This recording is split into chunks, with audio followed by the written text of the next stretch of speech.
Just have one there? Yeah. It is not cold in here. Judge, this is for something else. Oh, okay. There you go. I say it's fine. You want to see it from my angle now? No, I do not. Okay. No, this one works. So, Judge, on page 3, did you get a?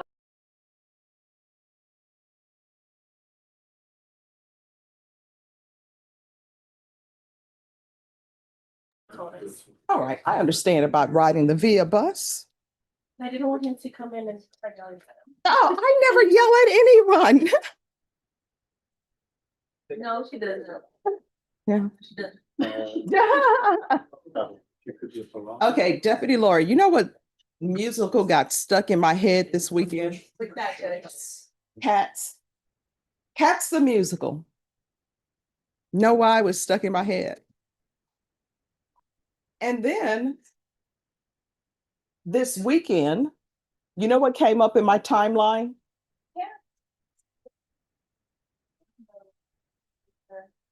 Ruben check? Ruben check. 12. 3 and 12. Sure.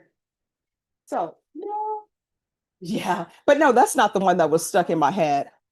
The one with the magical cat or something. That one got stuck in my head. But you know what came up on my timeline in Facebook? All right. You need something? When they bring this Rubin check out, I'm asking for a bond. We said we have an agreed amount that we're recommending. So anyway, on my Facebook, what came up in my timeline was an issue with the San Antonio Criminal Defense Lawyers Association. This is what happened. So anyway, I was president of the San Antonio Black Lawyers Association, and I would always say, why do people say these CLEs are foundation and it's not foundation, right? And then I would say, why are these CLEs so expensive? Are you paying people to travel out of town? So I said, you know what? I'm going to start doing CLEs. So for San Antonio Black Lawyers Association, I would have free CLEs during lunch once a month. And then we would have our big CLE. So for our big CLEs, it would be Child Protective Services and also criminal law. So I think for brand new attorneys who've been out for 5 years, we charge them like $40. And then other attorneys, no more than I think $100 or $150, and you would get all of your hours for the entire year. So next thing you know what ends up happening? I get invited to be a board member of SACLA, San Antonio Criminal Defense Lawyers Association. I'm like, okay, whatever. I don't know. I think maybe they wanted me because they didn't have any Black board members at that time, and I would have been the only Black board member. I'm like, whatever. So I end up getting on their board. And then the next thing I know, the speakers that I would have for San Antonio Black Lawyers Association, they would come to me and say, SACLA has come to them and said, don't speak at this CLE. So then they decided to have a meeting with me, SACLA, part of their board members at, I'll never forget, it was at the Mexican Manhattan. And guess what they were meeting with me to tell me? You need to stop doing these CLEs. And I said, solo practitioners are not wealthy people. They can't afford these CLEs at these prices. And I said, I still don't know why your CLEs cost so much. So they're like, well, you can't do that anymore. I'm like, whatever. So I continue to do them. Then the next thing I know, guess what ends up happening? You got put it out. No, Adam Cobbs ends up calling some kind of emergency SACLA meeting at the, it was downtown at the mile, I think it was in the Milam building. So I go in there. I'm the only Black person at this meeting, right? And I think it was like 2 females. So they call it an emergency meeting. And I'm like, what is this emergency meeting about? Nobody was saying anything. People were just getting up speaking. So an hour into it, I raised my hand again. I said, what is this emergency meeting about? Then they start saying what it's about. George Sharman wanted to start doing a DWI CLE. And SACLA felt like it was taking money from them and taking money from another organization. Next thing I know, there's a bunch of profanity being shouted by these attorneys who I previously had great respect for. And so I'm like, Adam, why are y'all having this meeting? What is this about? The next thing I know, they put a motion on the floor wanting you to swear an oath of allegiance to SOCLA.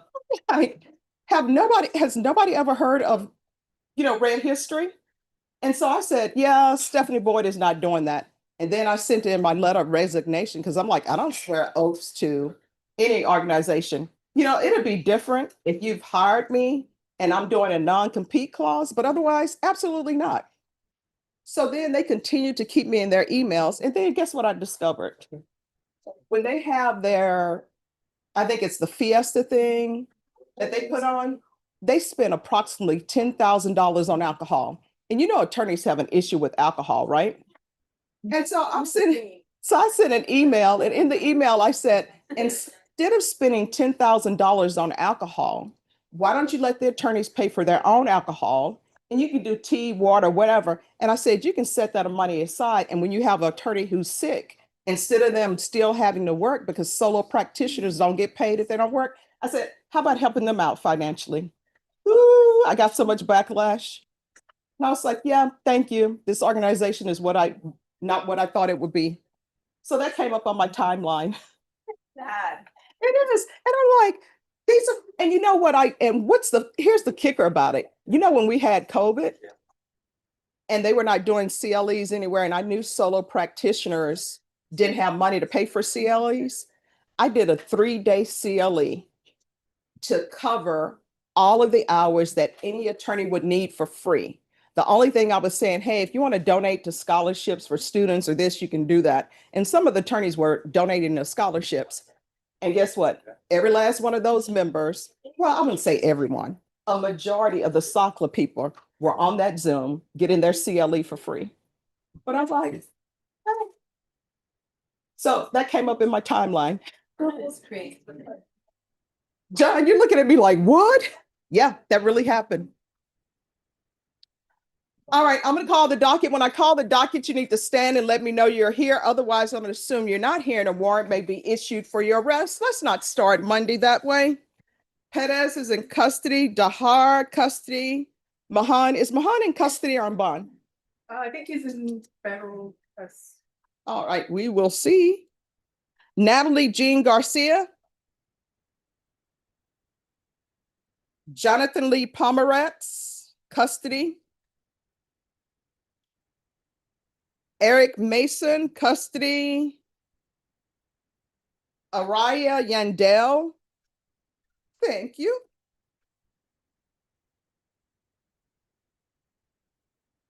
William Jean James. He had a bus issue. I understand that because I used to take the bus. Hector Carino, custody. Jeffrey Paul Davila. Thank you. Garrett Dillon. Ruben Sanchez.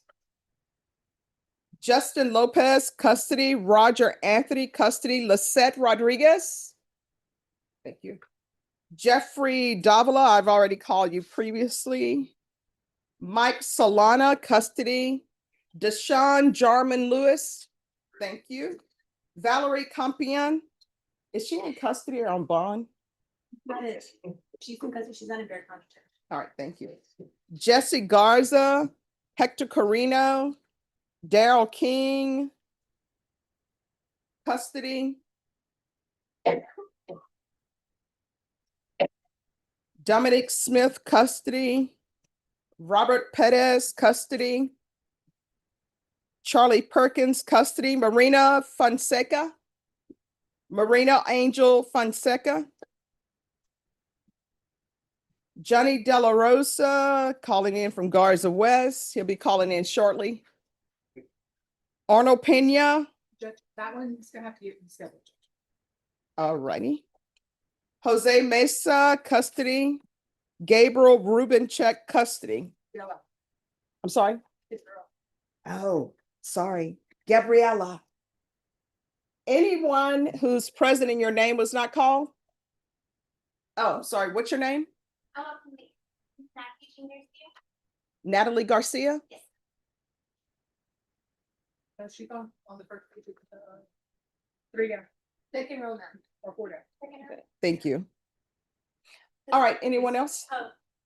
That side. All right, attorneys, you all know the rules. Do I need to repeat the rules? Thank you. All right, everyone, please confer. Let the clerk know when you're ready to proceed.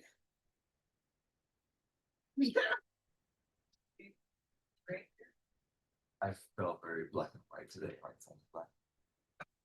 It's not beautiful. But Deputy Laura, I did not take the oath of allegiance to an organization.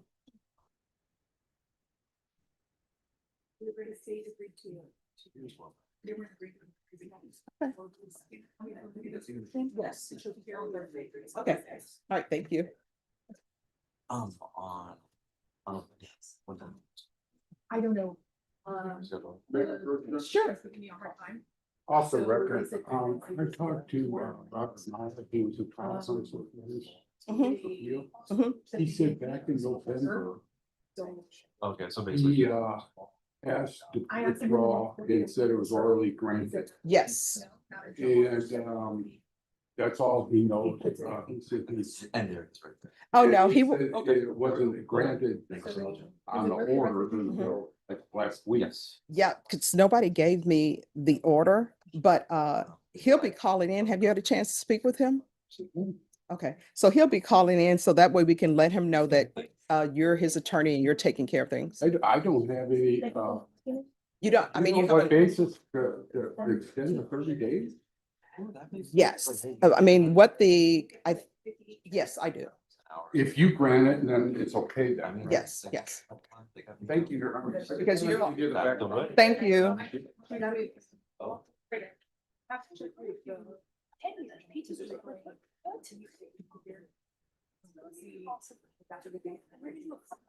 Okay. Wednesday. Or I'll check with you. Let me just call my witness.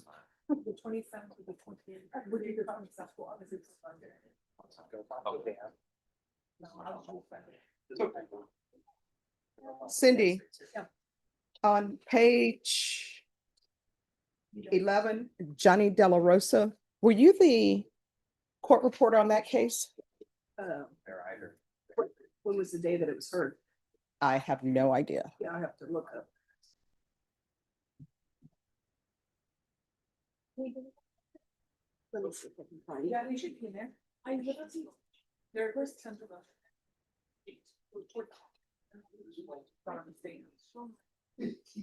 Or maybe the middle. No, I know they're in there because I was emails. Oh, it was November 18th.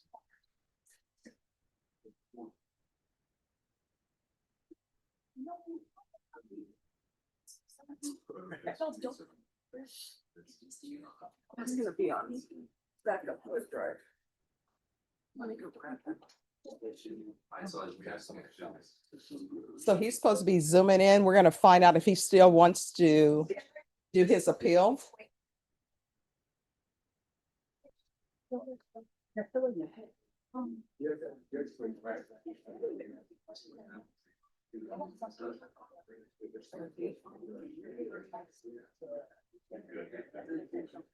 Probation, Robert Perez is being reset to August 6th. Thank you.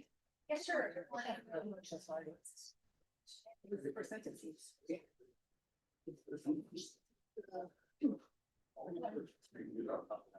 I'll look at that.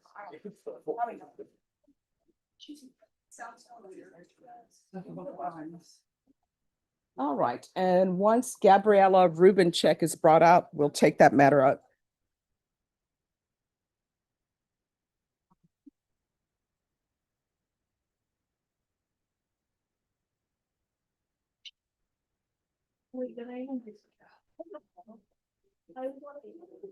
So have you all conferred on the motion to revoke?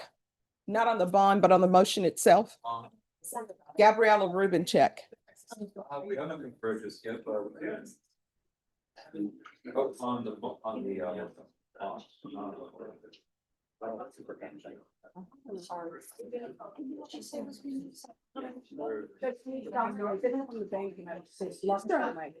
I'm still trying to see the thing.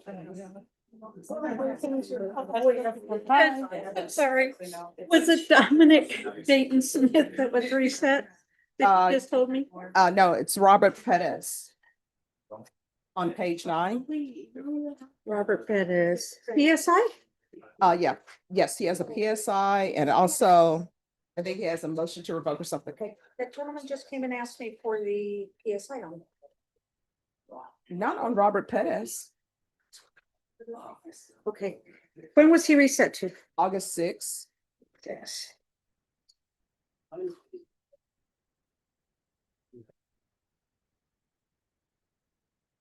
Nine AM? Hmm. Nine? Yes. 9 AM, okay. I don't know if you normally do those in the mornings or in the Oh, afternoons. yes, morning. Okay, thank you.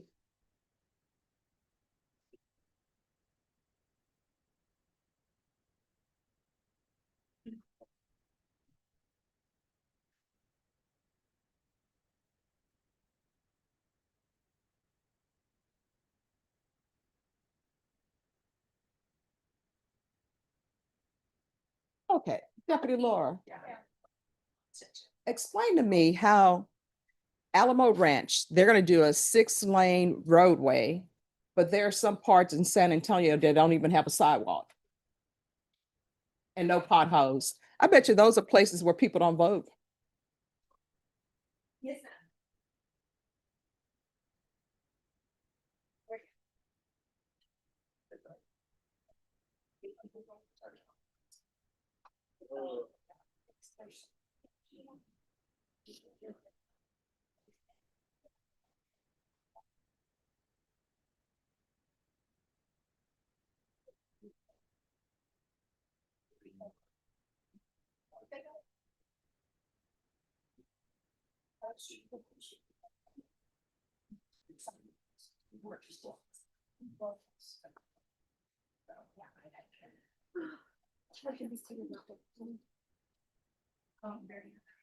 So I put my dog in a patient. After I feel like and health education, I'm kind of nervous. I don't really like that many people, right? So then I put it in a sanitary central bulldog, a group basically. Everyone is 176 likes and 40 comments. People saying like, "Oh, we're gonna go, we're gonna go." I'm like, okay, whatever. Like, and then some lady comments, she's like, "That's going to happen." I'm like, and I'm like, in my head, I'm like, maybe we'll go with that. I made it real quick. And now we have like a little registry of like I wish I could put like affordable stuff in there, but I did put like stuff that were like a little bit pricey because if they wanted to buy one, we don't want them to find it. But yeah, that lady bought him. I'm having these balls, $50, and I was like $5 for these, and then he bought it. We got it. I thought it was so sweet that from her boss. Well, so all I'm gonna do is making because at first we're gonna do soda and water, but we're gonna do sweet and water. And then I'm gonna buy the super soy bottles and start to set over to the floor. Some of the icing those 3 bottles and then water. And then I'm gonna buy like a big bowl of they could drink water. Maybe I might be so cool. If you start a little thing. But so we're gonna do that and then and then we're gonna do some $4. And then I'm gonna buy that, sometimes the cupcake. I'm also gonna get a little container so it's gonna pour. The people can take their dollar and then the question. And then, what else? And then I got the small bag. I bought 30 of those and I bought 3 of those. And then I'm gonna make some little brownies. I don't know how many of these. So like I myself like for the dog. I don't have I just my family and my family doesn't On now, but Ms. Rubik is here, prosecutor and I are getting the paperwork together so we can negotiate on the MTR itself. So, I mean, are you all going to, because if y'all are working out the MTR, then there's no need. I don't know, if we're going to the MTR set for the 20th. as a contempt of the MPOs. Okay.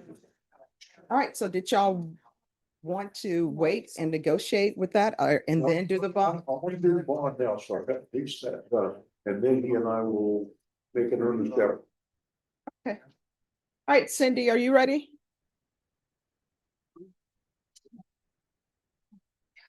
Yes. I think I want to listen. Go ahead, I'm ready. All right, where's Ruben check? Right. All right. Court is calling 2024 CR 0736 State versus Gabriela Rubincheck. Can I have parties announced? John Young for the defense. And are you Miss Rubincheck? Is it check or chop? Check. Check. Could I have parties announced for the record? I'm sorry, you all have already announced. Yeah, let's do it again, right? All right, so your attorney has filed a motion to set bond. Does anyone want to put any evidence on the record for court on her ability to make bond? Not from the state judge. She has been remanded without bond because she picked up some new offenses, Your Honor. We have agreed to a recommendation of $5,000. The previous bond had been $3,000. Okay, off the record for a moment.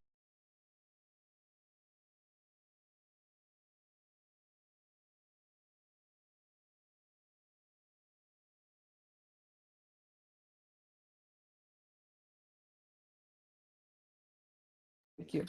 Ms. Rubincheck has been in custody. She has no resources other than one friend of hers who has attempted to help her. He has very limited resources. He's been able to make about $300 payment toward me and her representation. So I know that his resources are very limited. He would like to try and get her out, and I'm sure that with a $5,000 bond, he would be able to make payments to a bail bondsman to bond her out. All right, what's her criminal history? Judge, she's currently on probation for, Possession, let's gram. no, for smuggling of persons out of Skinny County, as well as the less than a gram in Bear County. Other than that. And what are the what are the offense dates? For smuggling of persons, I do not know, Judge, but she also has two new offenses, the new possession of controlled substance, as well as tampering and unauthorized use of commodities.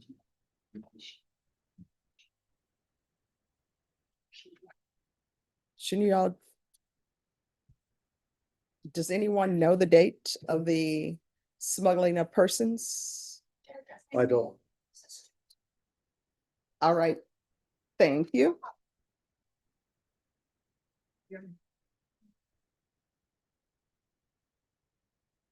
I don't have any information on it at all because it's never shown up on any of the MTR. Ah,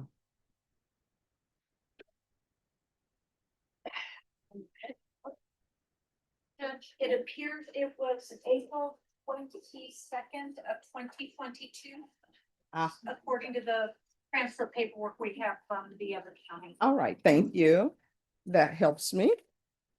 All right, do you want to raise your right hand for me, please? Do you solemnly swear or affirm the testimony you give will be the truth and nothing but the truth, so help you God? Yes, Your Honor. All right, you can lower your hand, state your name for the record. Gabriela Rubincheck. All right, the questions I'm going to ask you are not about the allegations that are in this motion. Do you understand? Yes, Your Honor. All right. In the past, have you ever used any type of controlled substance? And in the past, yes, Your Honor. And what would that be? And have you ever been diagnosed with any type of mental health issues? No, Your Honor. Have you ever been on any type of prescription medication? No, Your Honor. All right. I wish I could say that. You know, I always think when you say prescription medication, people don't, like when they have the flu, if somebody gives them prescription medication, I don't know why people don't count that as prescription medication. But maybe you've never been on any type of prescription medication. No, Your Honor. All right.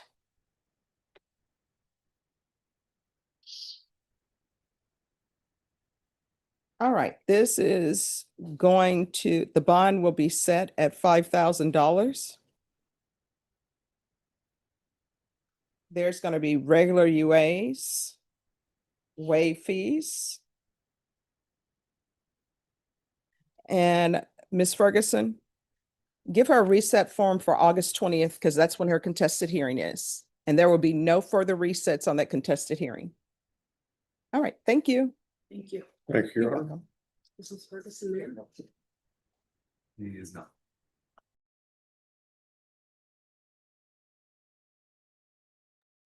Yes, I'll get it. It's not. Didn't see her head, that's why I was. They left you out here to your own devices. Yes.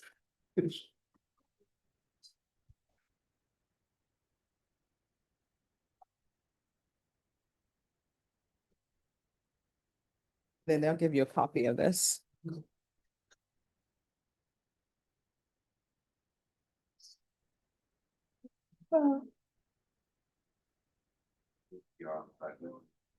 New versus vehicle.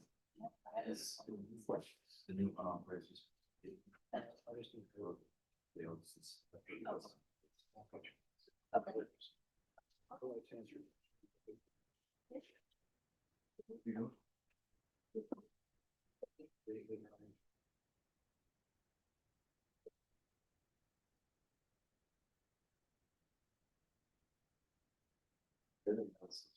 This was on the trial of Johnny.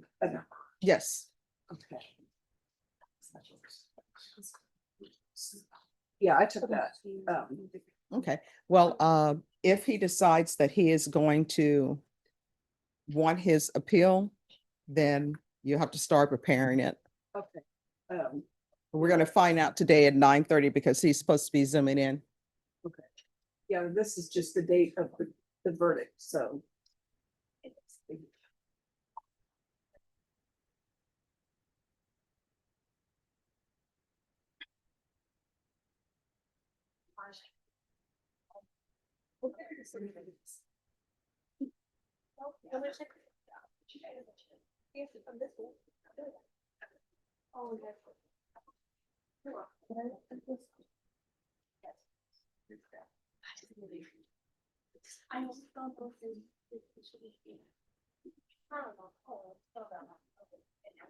Well, just sitting around, but. It did, yeah.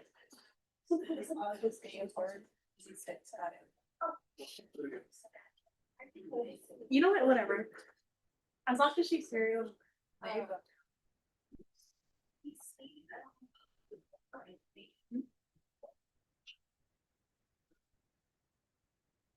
Ah, we are here. To the caller, please unmute.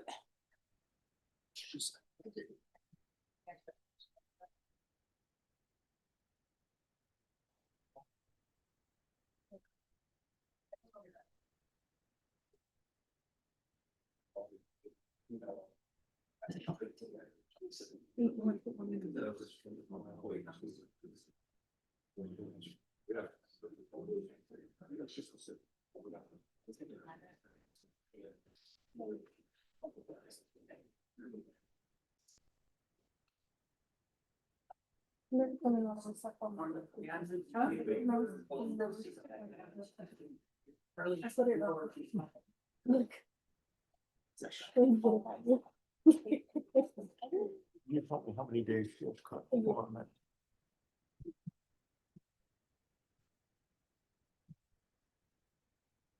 To the person on Zoom on the phone, please sorry. unmute. It Yes. said it's on. Hello, is that Mr. De La Rosa? Yes, it is. All right. Cindy, are you ready? Yes. Court is calling 2024 CR 008420, State versus Johnny De La Rosa. So, Mr. De La Rosa, you are by Zoom from Garza West, is that correct? Yes, Your Honor. All right. So, Mr. De La Rosa, with regards to your case, the court granted your right to appeal if you chose to appeal. However, Yes, Your for Honor. some reason, the order was not tendered to the court, although the court had made a ruling on your notice or your request for appeal after trial was concluded. So the attorney that has been appointed to represent you on appeal is James Seeloff. And for Yes, the Your Honor. record, Mr. Seeloff is present in the courtroom. Mr. Yes, Your Honor. Seeloff has not been able to start on your appeal because the order had not been signed and he was not giving access to the trial court records. But he has been Yes, Your Honor. assigned. He's going to be given access to the records. Do you still wish to continue with your appeal? I do, Your Honor. All right, Mr. Seeloff, do you need to speak to him or would you like to speak to him in a breakout room? No, I just want to know what to put down for the docketing statement for notice of appeal. What date? You can start with today's date, and if you can do an out of time notice. And the out of time is because you had not received the order on his notice of appeal. Okay. And if there are any issues with the fourth court, just let us know. All right, Thank you. May I be excused? you may be excused. And Mr. De La Rosa, your appeal will Yes, be, Your Honor. your appeal will be perfected with Mr. Seeloff, okay? Yes, Your Honor. Thank you very much, Your Honor. All right, you're welcome. Do I put today's date? Yes. Oh, Mr. Seeloff, you have Cindy's information because she'll let you know when the record is prepared. Okay, I was gonna send the motion. Yeah. Okay. There's my card though. I don't need it. Thanks. Take your time. Thank you. I got 4 other. Thank you. I appreciate it, Judge. You're welcome. Cindy? Yeah. Can you?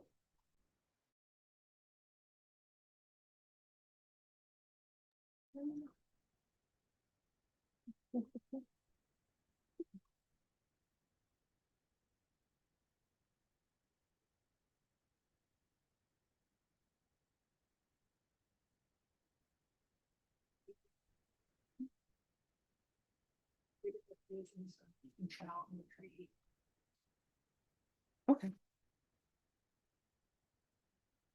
Deputy Laura, when you get a chance, can you bring out Eric Mason, please?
Your judge.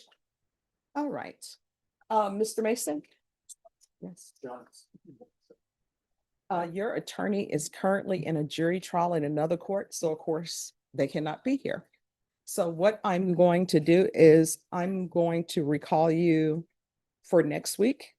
And hopefully he will have concluded his trial this week. So I don't know where he is in the phase. I don't know if they've done jury selections or not. Question, Sure.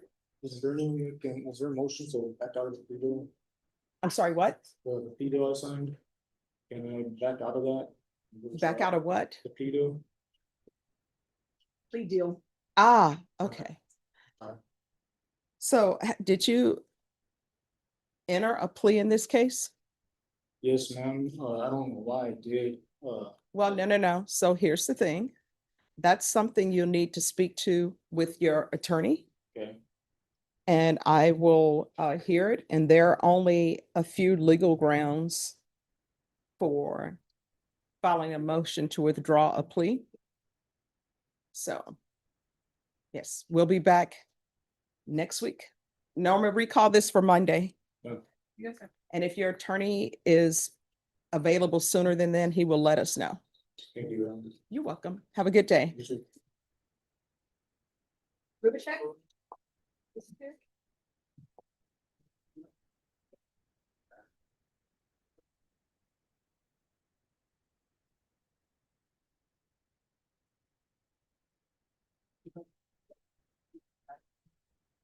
What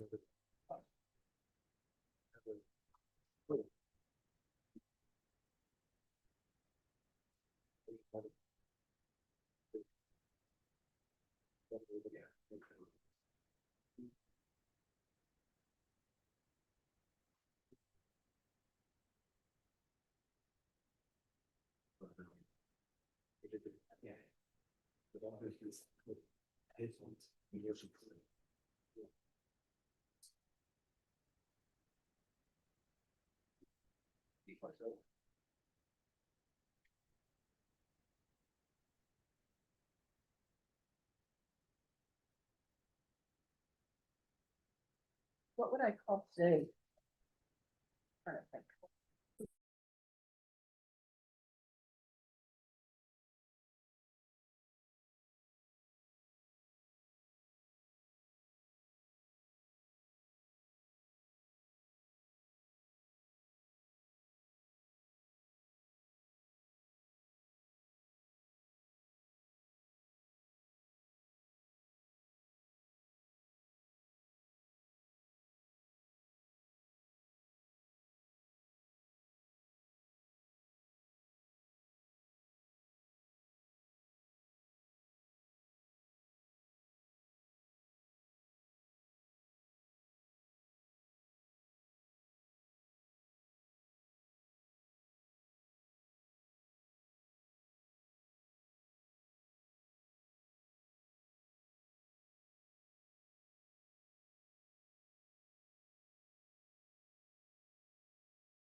Just one second.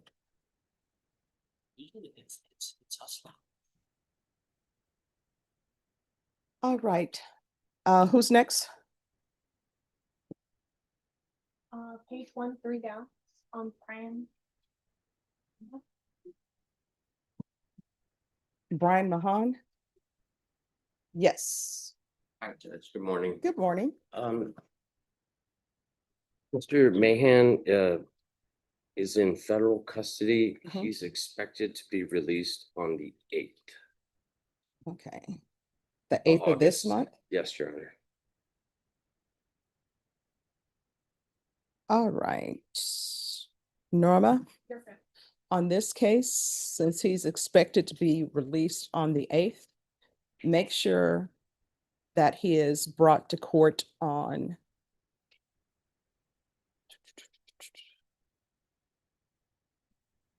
he's being released on a Saturday?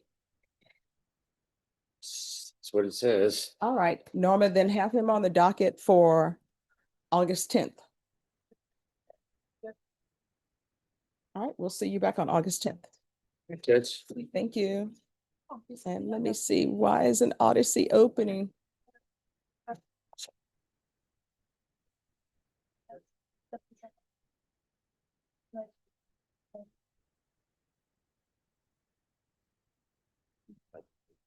this will be out, he's hopeful. I don't know if he has enough credit.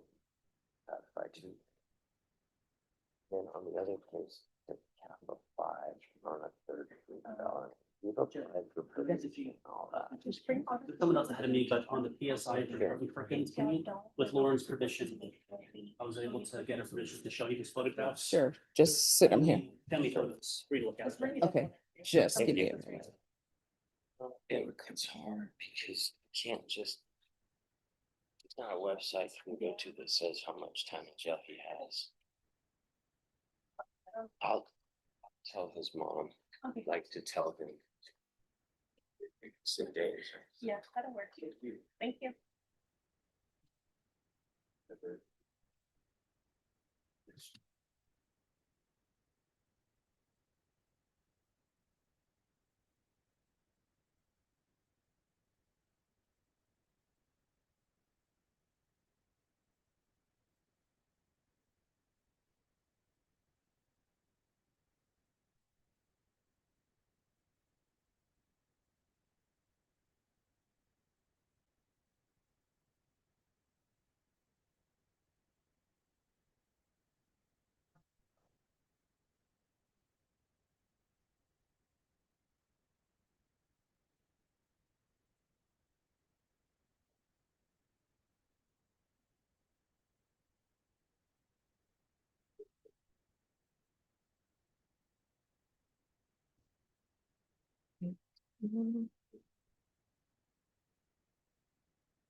Yes. But that was next on the list for Jeffrey Davila. It's just a reset. It's a discovery hearing. I do believe I have all this discovery confirmed. What page is he on? 3, I believe. Jeffrey Davila, he's got 3 volumes. All right, Jeffrey Davila.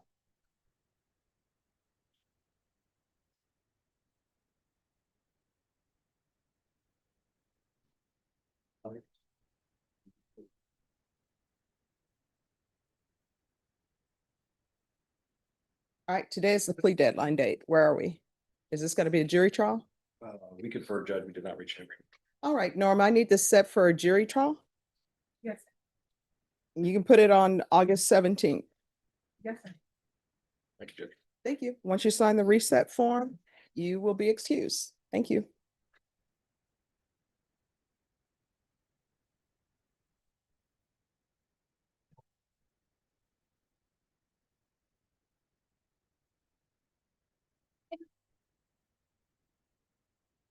But the PSIs were, Well, let me ask you this. How long do you state, how long y'all expect this trial to last?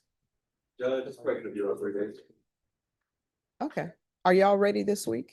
We're not ready to speak to. All right. I just saw it was a discovery hearings. Now, and I need an acknowledgement of discovery signed. All right, thank you.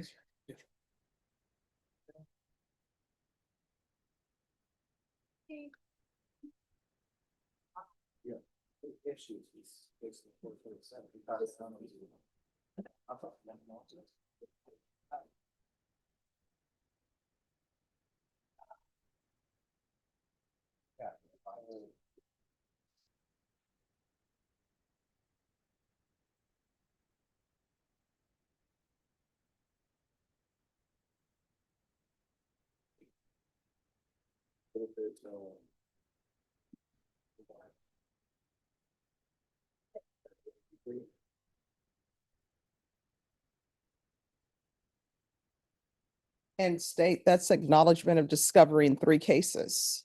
Yes.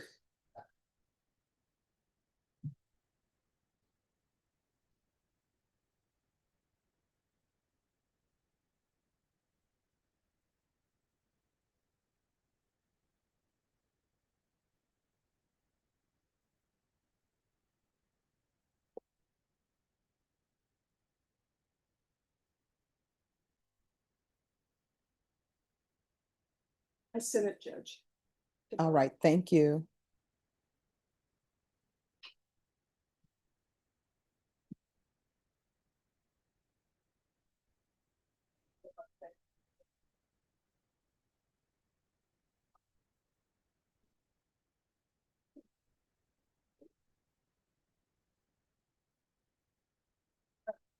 All right, who's next? The PSI. He's on page 10 to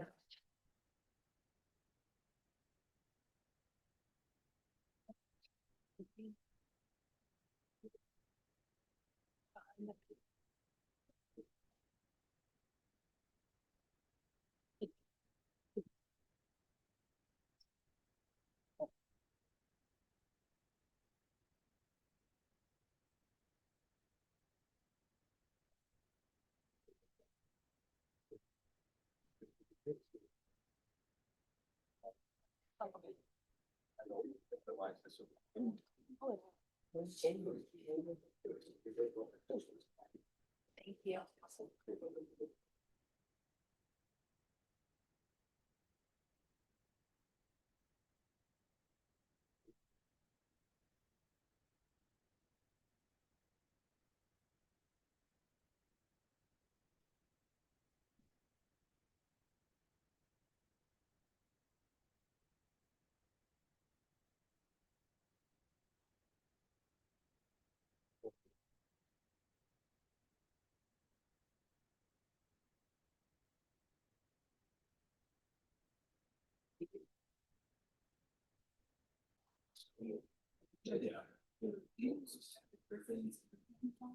No, I didn't know if he said. no, he didn't. Does the extradition, you know, where he's at? All right, so if y'all will call the defense attorney, he should know.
All right, the court is calling 2026 CR 004753, State versus Charlie Ray Perkins. Can I have parties announced?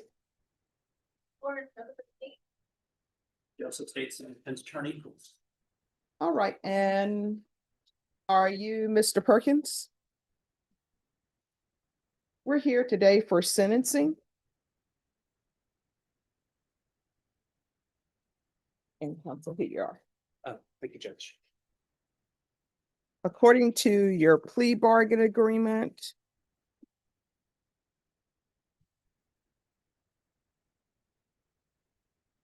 punishment is to be assessed at a cap of 7 years in the prison. There's a $1,200 fine. State is opposed to your application. Have both parties had a chance to review the PSI report? Yes, Judge. Any objections to the PSI report? Just to point out two things, both on page 1, it may be minor, but driver's license not on file, Texas, he's never had a license. It's not that it's not on file, he's never had a license. Guilt minimalized was, there's a box for an X on that. Mhm. However, I thoroughly read the narrative, Mr. Perkins read the narrative, and I get that's more for argument, but it clearly says for the incident offense, I had a firearm on me. I was driving. I got arrested for the firearm. I had a Glock on me. Just 1 second, I'm sorry. Deputy, could you move them to the other end? And I'm sorry, you can continue. I had the Glock on me. I misbehaved. I was on parole at the time. I shouldn't be carrying the firearm. He didn't, and again, this could be more argument, but I just want the court to know, in my opinion, it should be guilt acknowledged. He accepted that. Good. Aside from that, there's no corrections. All right, any witnesses state? Nothing to state, Judge. Defense, any witnesses? Yes, Judge. And may I call my first witness? Sure. I'm calling Tina Williams. Mrs. Perkins, you're back against his counter.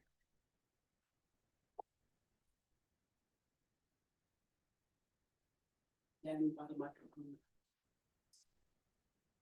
And just Hello. make sure you speak loudly. Can you raise your right hand for me, please? Do you solemnly swear or affirm the testimony you give will be the truth and nothing but the truth, so help you God? Yes, ma'am. All right, you can lower your hand if you'll state your name for the record.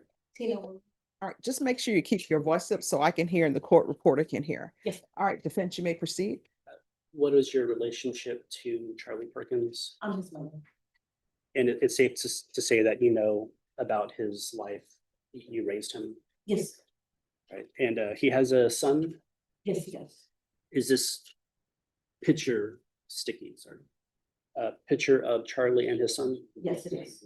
And Charlie's son is named Charlie Charlie. Junior. Yes, Right. And how old is Charlie Junior? he's fine. And prior to the arrest for this case, I had asked you to get some documents to show that he was employed prior to the arrest of the case, correct? Yes, And these are some documents regarding the staff force, the temp agency, yes, and these are various dates. End of 2025, there's multiple pay stubs showing that he was employed working through 2025, the end of 2025. yes, Separate from that, you tried, but you couldn't print out something showing that he was working up to the day of the arrest. yes. But But I do have it on my on your phone. Yes, So so it was daily pay that he would, they put it on in my account. Alright. And where's Charlie Junior currently residing? He was like, And the other person in your household is your sister? mine, I'm sorry, my daughter, your daughter, Diamond.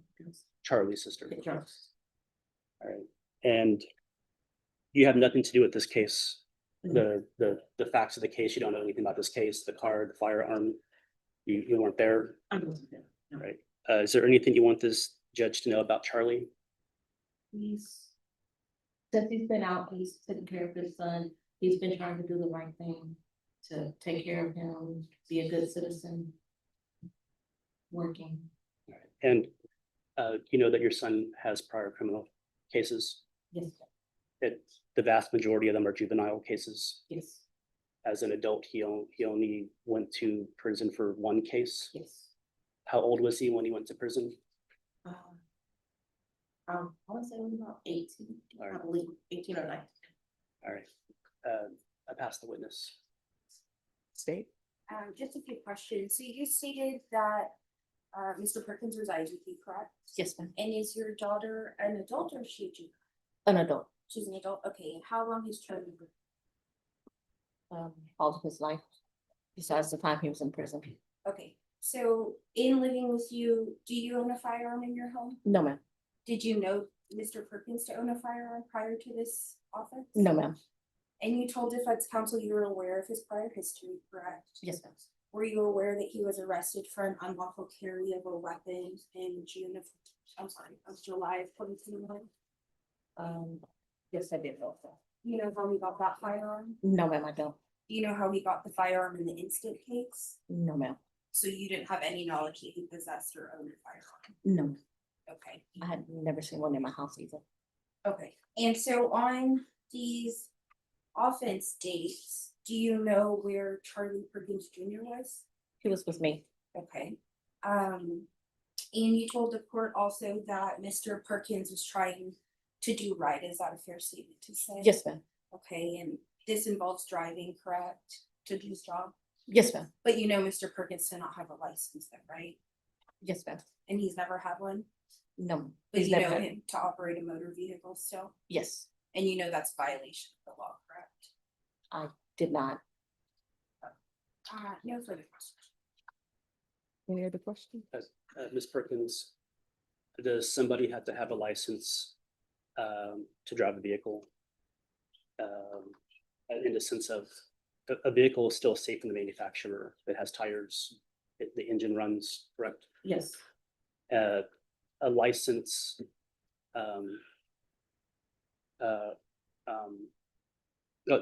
no further questions. All right.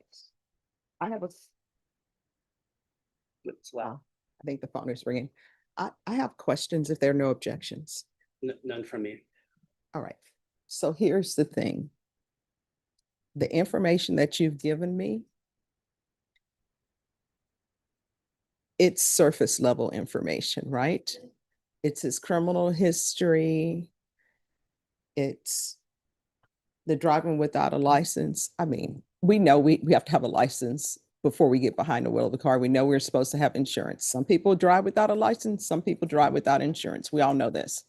But my question for you is this. Where did he go wrong in his life?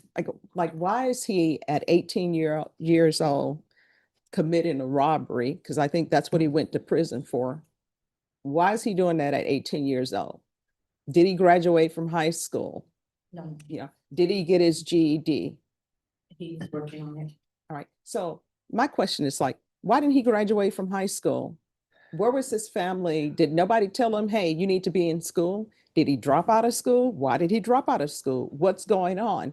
Because people will come into court and they always want to beg for mercy, right? Like, I know you don't want your son to go to prison.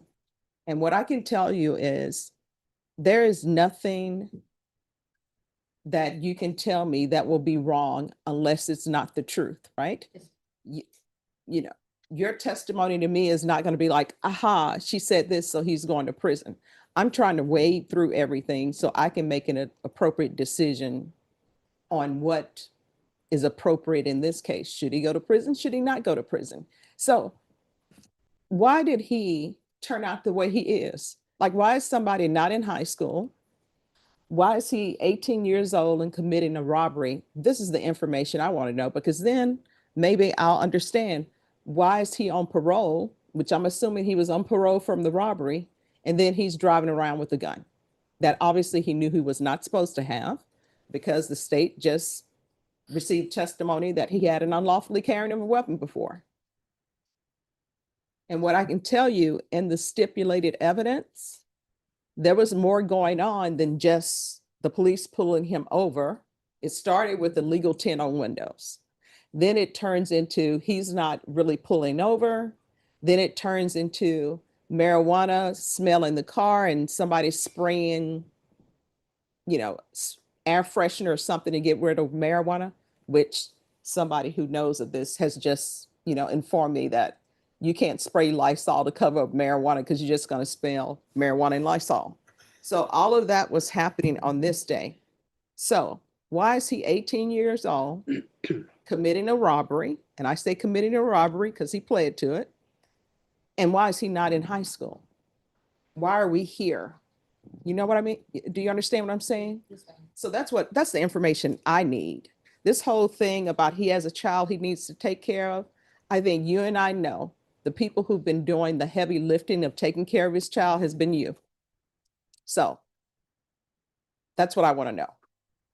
He's never liked school and I'm trying my best to keep him in school.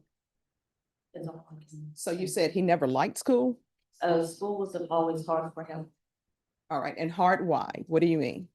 His reading comprehension is not up to par. All right, so why did that happen? Did he not go to preschool? He- What happened? He's been to school all the grades. Okay. And so how did you address the issue? He was in the classes for ADHD and learning disability. All right, so did you have him tested? Does he Yes. have a learning disability? Yes, ma'am, yes. And what was that? Slow learning disability. All right, and so knowing that he had those issues, how did you address that or the school address that with him? He was always in the 504 classes. Mhm. And we did day by day work with him. Okay. And then this gang affiliation that I'm reading about, where does that come in? That I'm not, Okay, were you aware of that at all? I was a little bit aware of it, but I'm not super sure about games and stuff. Okay. I was never that type to be around. Okay. And again, nothing that you've told me is to his detriment, because this is information I need to know so I can hopefully make the right decision, okay? So thank you so much for coming down. Is there any other questions? Yes. Yes. On the PSI report, is this an accurate statement that according to Mr. Perkins, he was raised by his mother and his father? However, his father was in and out of his life.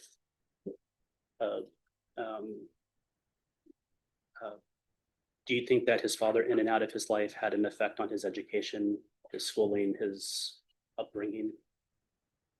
It could have, But you were always there for your son, yes, I was. but he missed out on a fatherly figure. Yes, he had no role model. Right. And do you know where his father's at nowadays, He lives here in San Antonio. but not with y'all? No, Past the witness. You just stated that Mr. Perkins went through all grades of school, correct? well, I want to say to the 6th grade. And then he dropped out? Yes, not, well, he, until he was like in juvenile and going to, or, to jail. Okay, and then he still resided with you, correct? Yes, And, okay, no further questions. All right. I was thinking of the kindergarten stuff. Can I ask a question for clarification? Yes, sir. So are you saying, and if I'm wrong, please correct me, are you saying that from the time he was 6th grade, he was in trouble and then juvenile stepped in? Yes, So 6th grade was the last grade he was in before he was in the juvenile system? it's either 6th or 7th. 6th or 7th grade. All right. And what were his issues during that time period? He was just misbehaving at school. And did you go to juvenile court to help address those issues? Yes, Okay. And his son, who is staying with you, is he in school? yes, he is. Okay. All right. Thank you so much. I appreciate you coming down. Yes. You're welcome. If I may call my second witness? Yes. Diamond Perkins.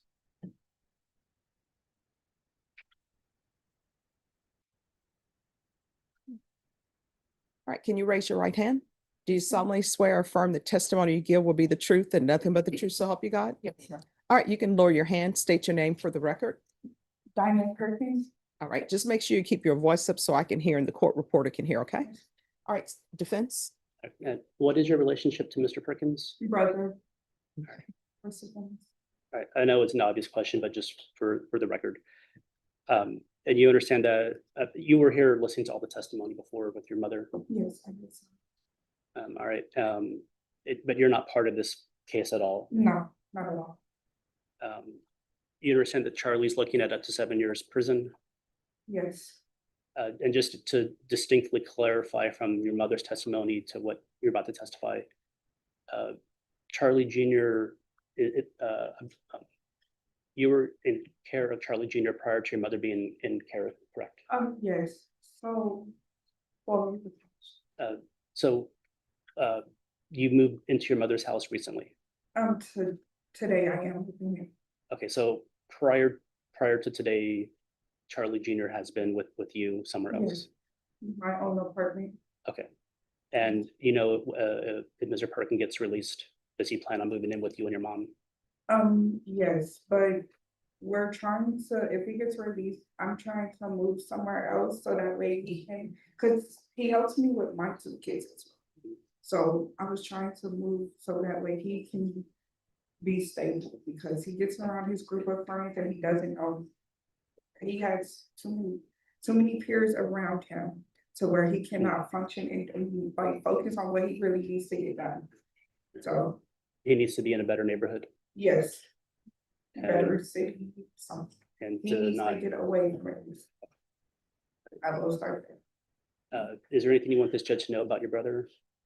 Yeah, if I can say, okay, so prior to, okay. Me and my brother, we're the only 2 siblings that have the same mother, same father. So as far as him growing up in life, he's seen and done a lot or whatever, but my mom, she's always working. I helped her take care of my siblings and everything. She's always been working in and out with 2 jobs, helping doing what she can when we're around her or whatever. But I would say he started like that after he realized the type of father we had. Like my dad's an alcoholic, so as far as him trying to figure life out and the incidents that happened as far as my mom and my dad with him being present there is when he spiraled out of control. And then as far as controlling him, I drifted off and went to go have a kid with my child's father and everything. So I stopped being around him, and that's when he went to jail for that robbery and everything. Like, it's just mostly guiding him and, hey, no, chill, no, or whatever. So as far as that, no, he has not had that in a minute since. Honestly, since I've been back and forth having my kids. So I leave and, cause we were both staying at my mother's house, and when I leave or whatever, and I'm like, okay, I'm gonna go move over here for my child's father, then that's when I'll start getting little phone calls and stuff, hearing like what happened and stuff, and then I'll be like, hey, what are you doing? Like, you have to literally redirect him daily, like, sir, no. Like, if he has that around him, he's going to pick up with it, cause that's what he feels is it, but it's not. When he's with me and he helps with the kids, he is amazing. I will give him that. If he's living with me, inside with me, daily, I have him doing stuff because I don't have time for all of them to be over here. I have kids. I don't know. You can clean, you can help, you can work, you can do all of that. But all that extra friends, no. They're not allowed because they're not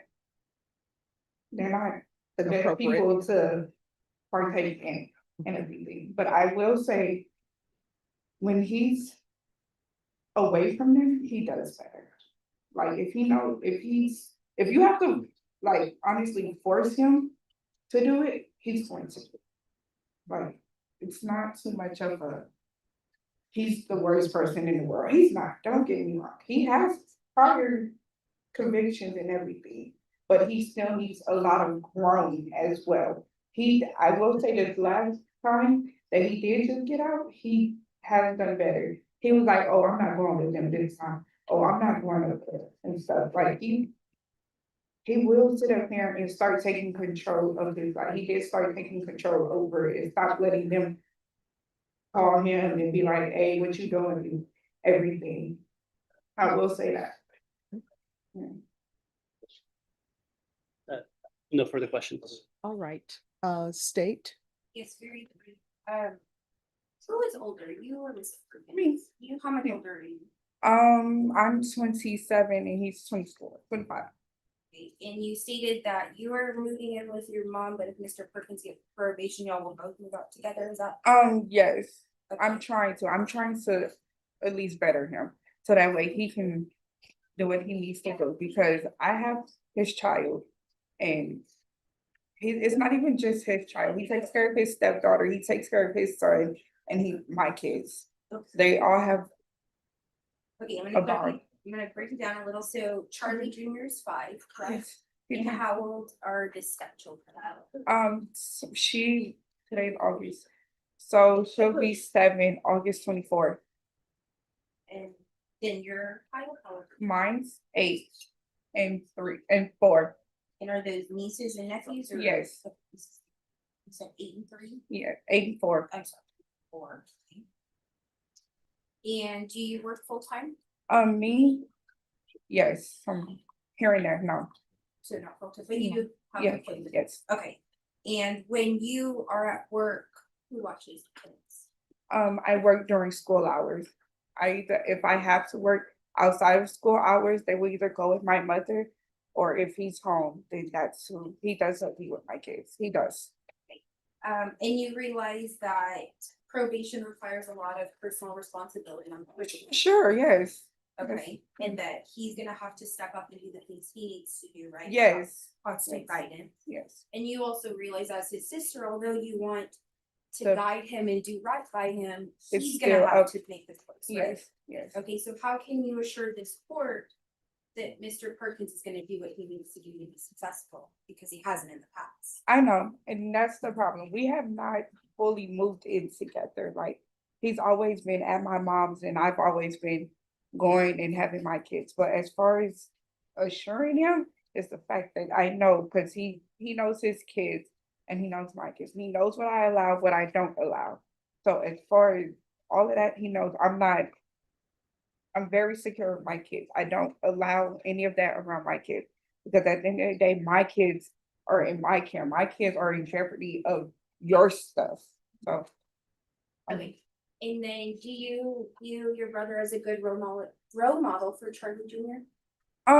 as far as, yes, and while he's in his presence, yes, he makes sure he don't cuss around him. He makes sure nothing, like, he goes and takes him places and does everything. He put the kids in football. He'll take them, go get ice cream, take them, yes. But as far as his prior conviction, he honestly, his dad probably, I mean, his child wouldn't even probably know that he had those if he was honestly. I'm pretty sure he wouldn't even know. So it's your testimony that you believe Mr. Perkins is a good role model for Charlie Junior? I do. Okay, and how do you reconcile him being a good role model for Charlie Junior, but still engaging in criminal activity? I wouldn't say he still engages in criminal activities. I do understand that he did have a gun prior to him getting pulled over. How did he get that? That part I don't know, but at the same time, I have been back and forth and have not been around him daily. So that part I do not know. Okay, and would it surprise you to learn that Mr. Perkins was also arrested and had marijuana in his possession? I did not know that at all. Okay, and do you know Mr. Perkins to have a driver's license? Oh, no, he does not have a driver license. And I will say that fell to being in and out of the system. Like, he'll get out and then other things will happen and then he'll go back in. So as far as him actually being stable, I'm for sure he will go get that. For And sure. do you know Mr. Perkins to operate motor vehicles with either his son or your children in the car? Oh, no, I don't let him drive with my kids. I'm for sure. I do not let him drive with my kids, his kids. No. But you're not around 24/7, correct? I am around my kids, but as far as when my kids get left with my mother, because he's not allowed to drive my kids, they stay with her. But he does not drive around his kids, my kids. If they want to go somewhere, we can all go. And that's how I do it with him. You can ask him for himself. He does not drive my kids or his kids. Thank you. You're welcome. All right, any other questions? No follow-up. All right, thank you so much for giving me some insight. Yes. All right, thank you. Last witness, Yes. Charlie Perkins. All right, do you want to raise your right hand? Do you solemnly swear or affirm the testimony you give will be the truth and nothing but the truth, so help you God? Yes, sir. All right, you can lower your hand, state your name for the record. Charlie Perkins. All right, and before we begin with questioning, here's the thing. I know that people say they have bad childhoods, their father's not in their life, maybe their mom's not in their life. But you know what I always want to know? At what age do we reach when all of our decisions are our decisions, and it's not because my father wasn't around? No, no, no, I'm just putting that out there. So now when questions are asked, we'll see where we go, okay? All right, you may proceed. Mr. Perkins, you're telling this court and the PSI officer that you were driving and you had a firearm in the vehicle, correct? Yes, sir. Yes, sir. Where it says guilt minimalized, guilt declined to discuss and guilt acknowledged, there's a mark on guilt minimalized. You see that? So, But you're saying that you're, and I underlined it. You're driving, you had a firearm, you had a Glock on you. You did this, you misbehaved, you're on parole, you shouldn't be carrying a firearm. Correct. I believe your mother said that the last grade you attended was your 6th grade, but I believe it was your 9th grade? 9th grade. And you didn't know this until the PSI came up, but you have a 2nd grade reading level, correct? and I, the reading grade is my spelling. Spelling. I can read good, I read myself, it's all day. Is it comprehension? That, like, I can read. I just can't spell them. Okay. And you were in special education classes while you were in school? Make sure you speak loud. When you were on parole, that was around the end of 2024. So from January 2022 through pretty much the entire 2024, you were in prison. Yes, sir. Maybe early January 2025, you're on parole. And from that time until you're arrested, you had work, you're employed. Yes. During the time you're on parole, you were a victim of a ag assault deadly weapon. You were shot. Yes. Do you know if the person was ever arrested for that offense? I don't know. You were taken to a hospital for the shooting. Yes, sir. All right. Law enforcement never followed up with you? And I'm sorry, when would this have been, counsel? 8 months prior to February 2020.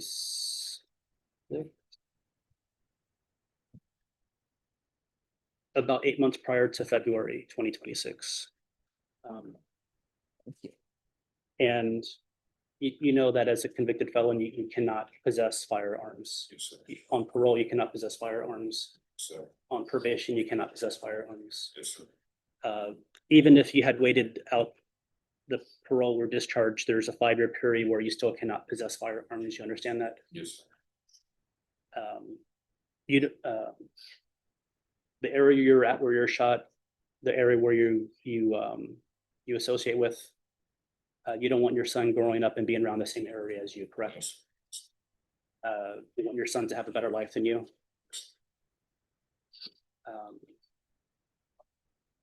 The prior gun case the state had referenced an unlawful carry weapon, that was a misdemeanor unlawful carry weapon in 2021, correct? Yes, sir. So you were not a convicted felon until January 2022? Yes.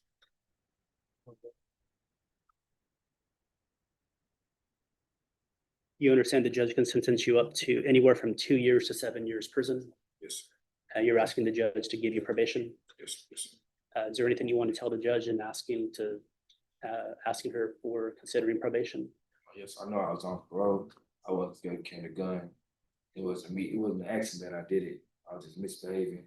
I got shot, so I just kept protection. I know I ain't supposed to keep it, but I have my protection. I just kept a gun on me. But I was trying to get probation or whatever, so I could just try to get probation and move out of San Antonio and just change my life. I was taking my son when I came home, put him in school, I put him in football. I was doing what I had to do, but I didn't know how to carry a gun. You know, the game and all that. I ain't want to die, nothing like that. So if I move out of San Antonio, get a job, just work and do what I do. I ain't gotta worry about nobody shooting my car, doing none of that. So I put 10 on my cars. I was just shot in my car.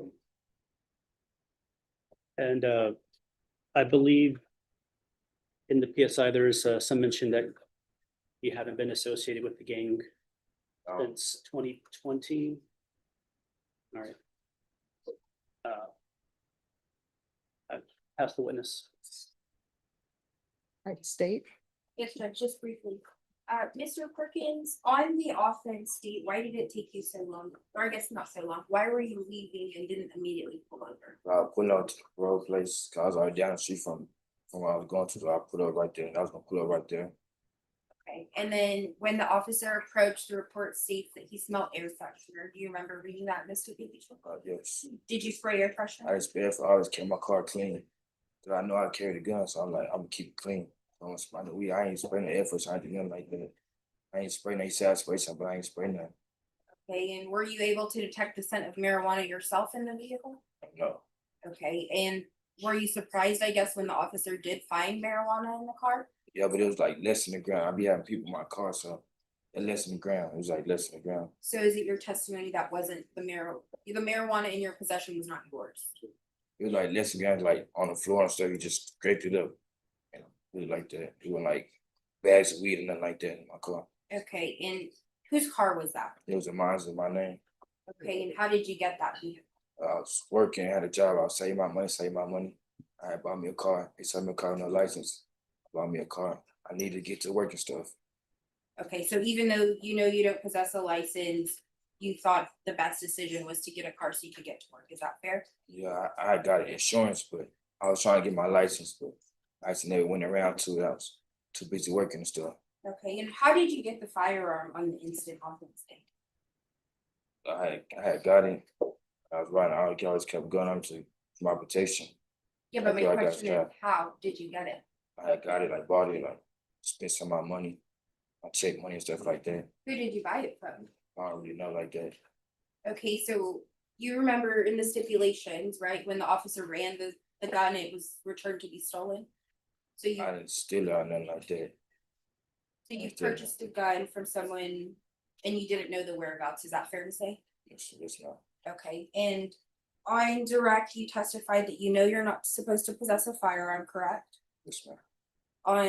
So how can you reassure the court that this time is gonna be any different than the past? Cause if I was to get probation, something like that, I'll move out of San Antonio, just do right. I ain't got no people trying to kill me or nothing like that. I ain't got to look behind my back. I know I ain't gonna carry no gun because I ain't in my San Antonio, I ain't in my city. So I just do what I need to do, take care of myself, do what I gotta do. Where was Charlie Jr. on this offense date? I believe he was at home. I Okay. just got out of work early that day. And then on the June 5th, 2025 robbery date where you were the getaway driver, where was Charlie Jr.? He wasn't even born yet. 2022? Yeah, I don't think he was born yet. That was 4 years ago. He probably was. I don't really remember. But he probably was born. He was probably at my baby mom's house or his mother's house, something like that.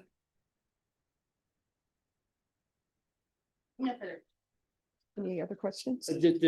Yes, the robbery date was 2020, June 2020, so technically your son wasn't born yet in June 2020. But Yeah. when you were, That was my year of conviction date. but when you were sentenced, it was January 18, 2022, where your son had been born. No further questions. All right. Any other witnesses? No other witnesses. State any witnesses? No, Judge. All right. The court will hear argument. State. Judge, we ask that you deny applications for deferred in probation and sentence to 7 years in the prison. Mr. Perkins, although I will concede that he admits to possessing the firearm and then operating the vehicle that he purchased, he continues to engage in criminal activities.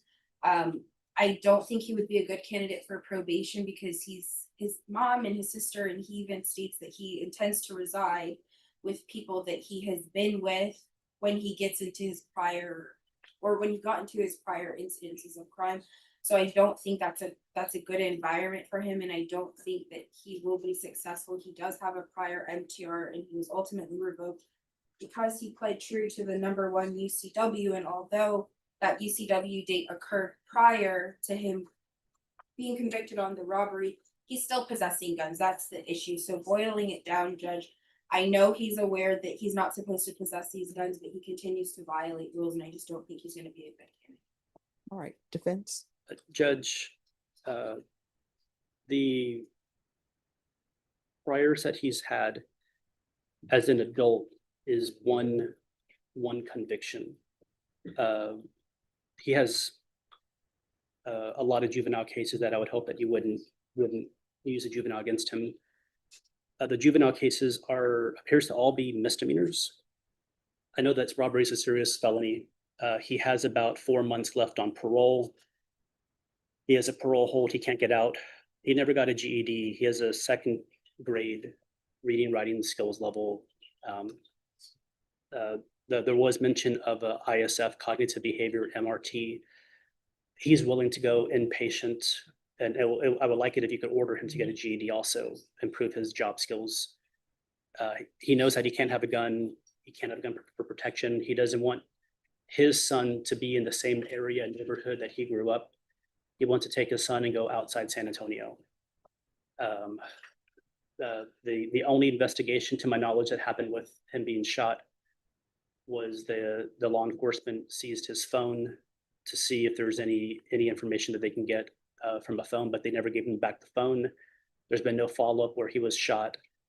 He went to a hospital. They gave him some pills. They never gave him surgery. He still has a bullet in his back. He didn't have to go through rehabilitation Wait a minute. So he went to the hospital for 2 days, for 2 days. and they gave him pills, and he They walked didn't out. perform surgery, didn't remove the bullet. And they didn't investigate who shot him, but they kept his phone. Oh. We can't make excuses about his father not being in his life, his Let me education. ask you this. So do you know personally that he went to the hospital and they just gave him tablets, or is this just through your client? Through my client, and interviewing him before the PSI. Okay. But there's no case where he's listed as a victim. The only case he has is this case here that the state has. We're asking for probation, 7 years probation.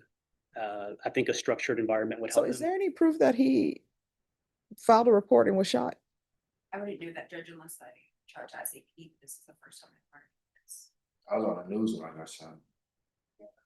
Oh, well, let's Google. Let me Google it.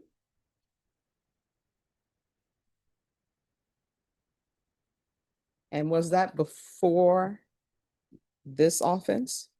That was when I was on road, just. No. My question is, this shooting, was that before this offense?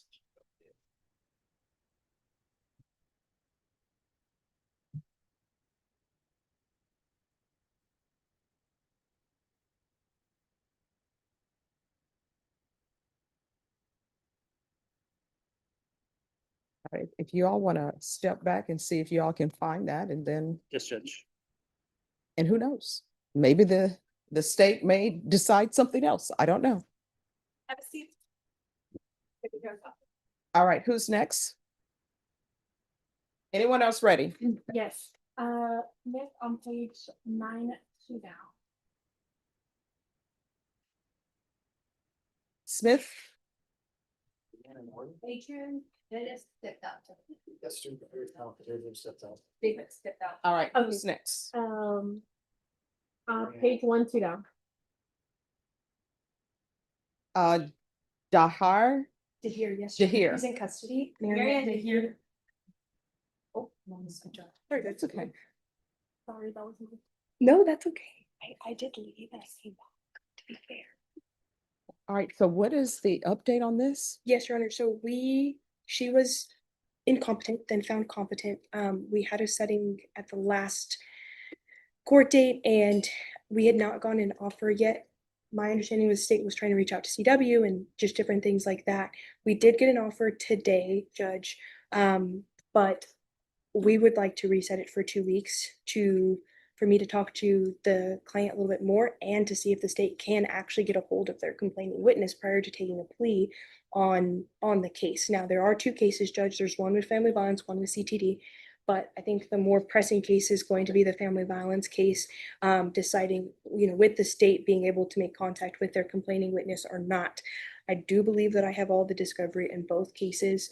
And I think we're more than likely going to work it out, but I'm giving the state an opportunity to confirm whether or not they can actually get a hold of their victim. All right, so here's the thing. As all of the parties know, when someone has mental health issues, when they're restored to competency and brought back to the Bear County Jail, usually they decompensate quickly. So we're coming back on Thursday. Okay, Judge. All right, so recall this for Thursday. And I'm sorry, Judge, one more thing for the record and for you, Judge, is we did do the mental health referral at the last setting, and that's why we wanted to see if she was going to get accepted into that program. From my understanding, that I got an email that she did not want to participate in that program, and so that's why they did not accept her into the program. But I think we can, again, ultimately, if the state can get a hold of their victim, we can work it out. If they can't, then they have to make a decision on that. All right, so we're coming back, Norma, on August 6th. Yeah. And that's your plea deadline date. Plea deadline. Okay, thank you. Thank you. Seat, ma'am.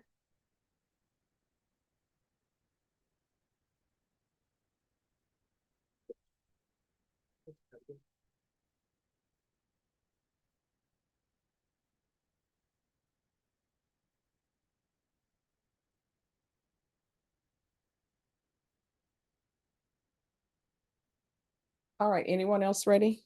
Okay. When that complete, mine sit down, I don't know. But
Yes.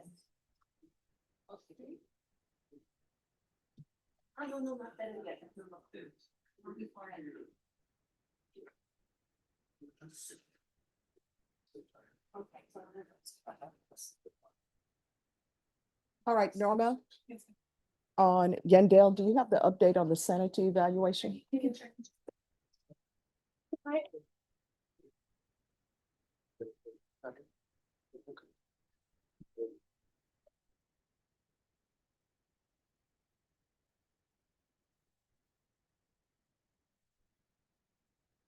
Because it shows that it's been received, that it's been given to attorney, so.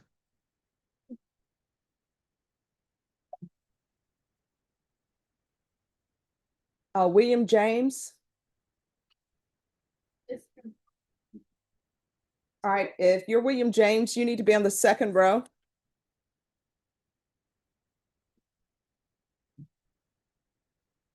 All right, counsel, any update?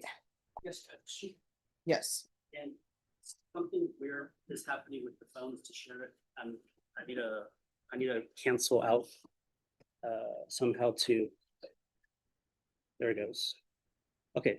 I had not shown the state. Oh, but if you'll just show them, yes.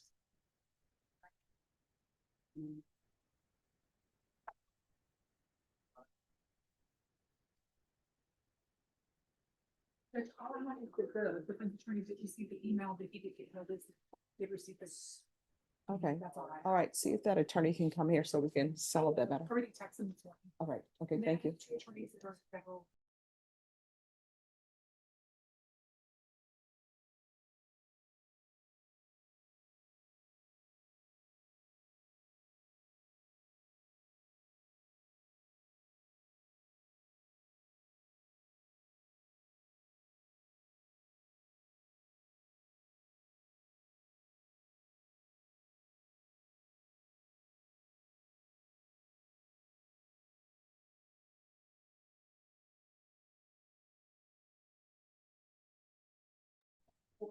And Okay. he's asking for 8:11.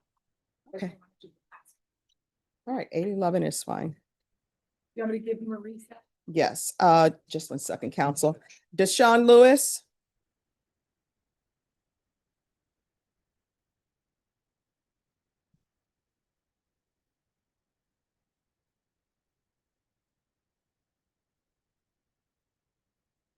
Hello. All right. Your attorney is in federal custody. Have you ever had any contact with him? Talk to him, man. Okay. All right. So are you employed? All right. So we're going to bring you back on August 11th and your attorney will be here. Okay. Yes, ma'am. Once you sign the reset form, you'll be excused. Yes, ma'am. Thank you. You're welcome.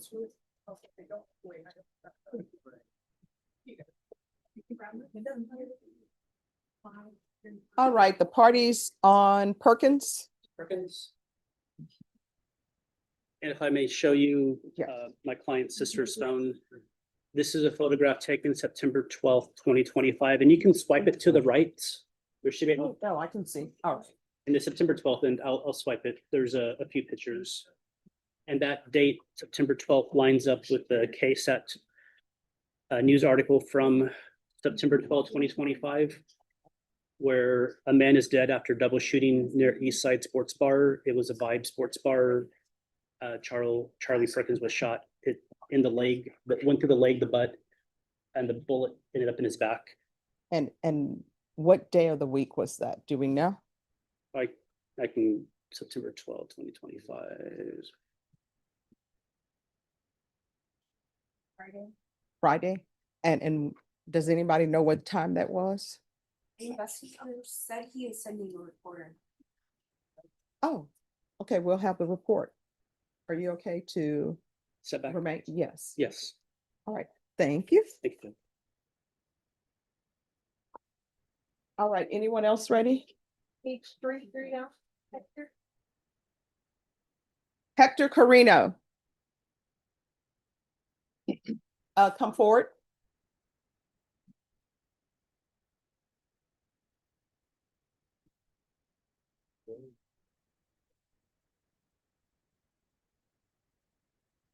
All right, who's the prosecutor? All right. Today is plea deadline date. Have y'all reached an agreement or no? No, Your Honor, and I have an additional issue. Yes. My computer cracked about a month ago. I recovered the data last Monday afternoon. I've been just trying to catch up. I'm not sure if I have all his discovery yet, because I've noticed that some of my discovery, about half of it, is inaccessible. Mhm. I will beg the court for just a little bit more time to make sure I have all the discovery, Judge, please. Sure. All right, Norma, Yes, sir. set this for a plea deadline date and jury trial date on August 18th. Yes, Your Honor. Thank you so much, Judge. Yes, Thank you, Judge. you're welcome. Have a seat, sir. No, thank you. You're welcome. You said discovery and plea deadline. No, plea deadline date and jury trial. I did. Oh, she just goes by the next. For which one? Yeah. She's a no show. Oh, she'll be next.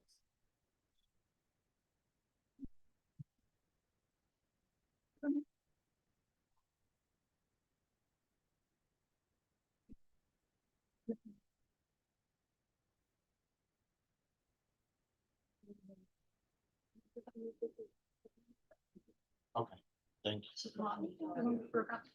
Um, I can always go ahead. This is gonna take off your. Okay, thank you.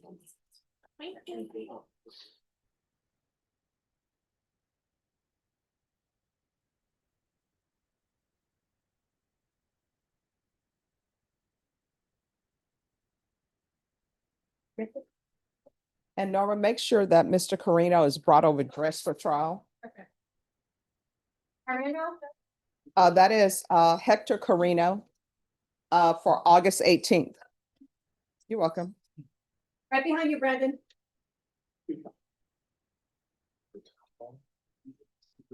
Carino? On.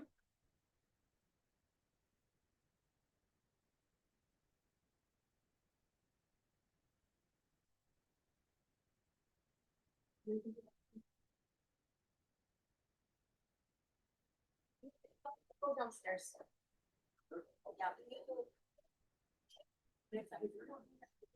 Yeah. Oh, you're Anthony. No, yeah, he's on. I'm playing.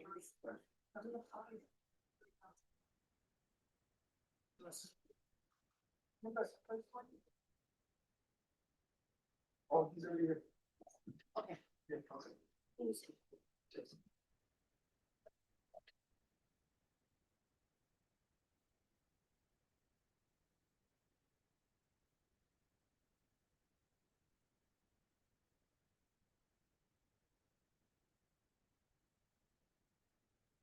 George Dumbert, where did he go?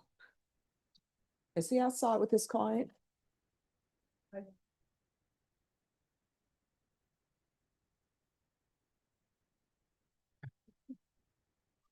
All right, who else is ready? Valerie on page 5 for. All right, Valerie Compian? Good morning, Your Honor, that's my client. Yes. She's not here. Has a warrant already been issued for her? I want. There might be one case that doesn't have a warrant. All right. Let me.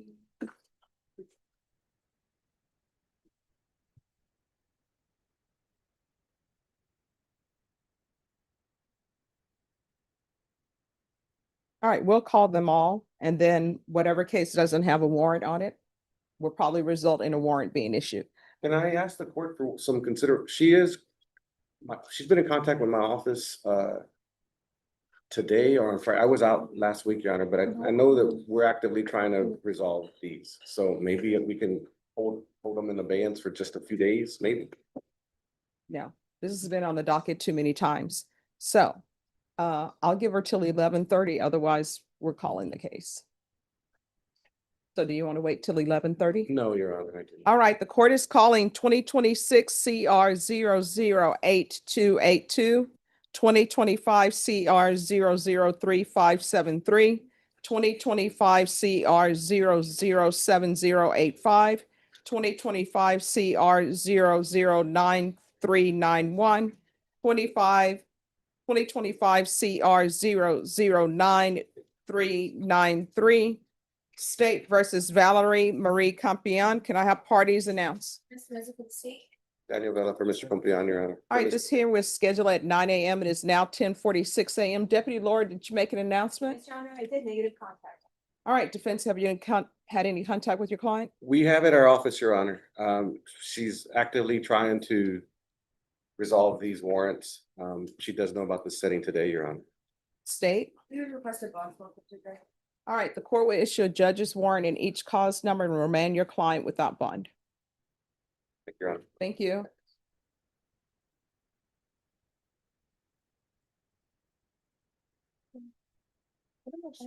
Oh, no, you have to. Oh, sorry. I always forget. Everyone's done that. All right, Adrian Pettis. Morning, Judge. Good morning. If you'll have your client come down.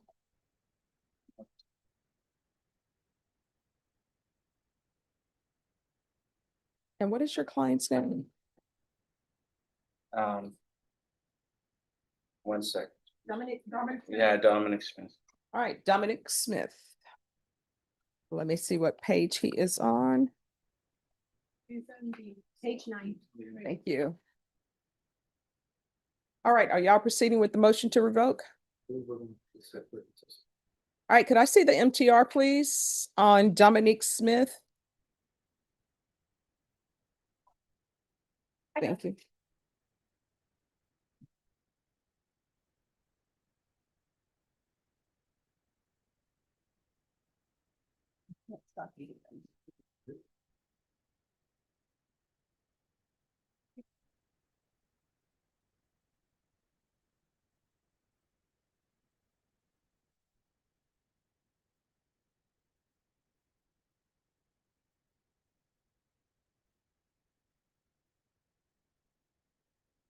All right, this should be pretty straightforward. So what we can do is we can recall this for this Thursday, or we can recall it for next Thursday. I'm sorry? Next Thursday would be preferred if it's okay with Mr. Flores on this. Is Thursday a good day for you, council? My client is asking for this Thursday, but it's not a great day for me. But next Thursday, I'm expecting to be in a murder trial. Ah. So is the court available this Friday? No, we can do it on Monday. Is Monday not good for you? I'm expecting to be in trial Monday. Okay, So in starting trial. Monday. Yes, Your Honor. The week after.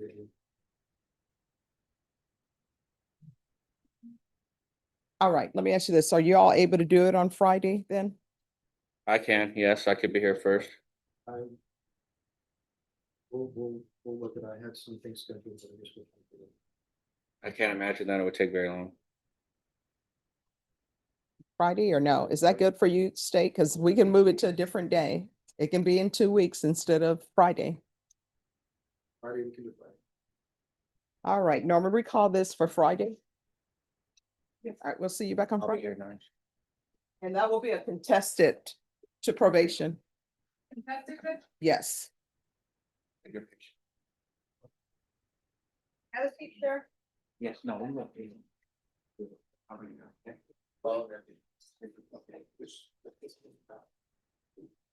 can sit in the first row.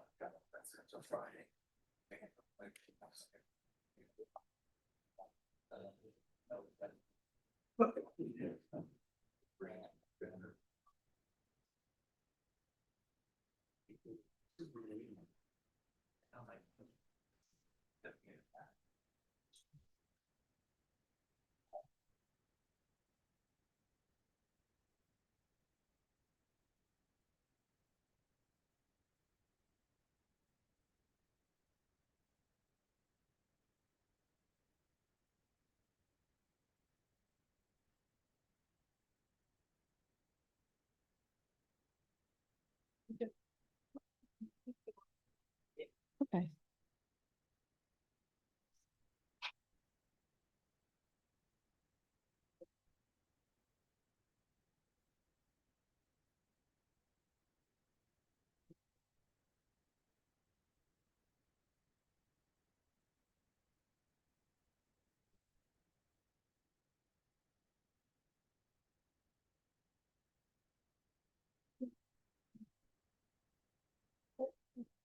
No. Right.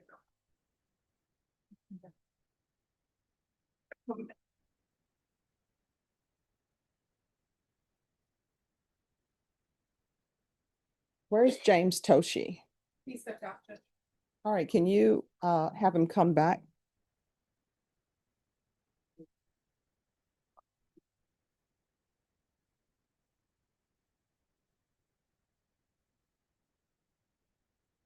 All right, anyone else ready? Yes, Jonathan on page 1.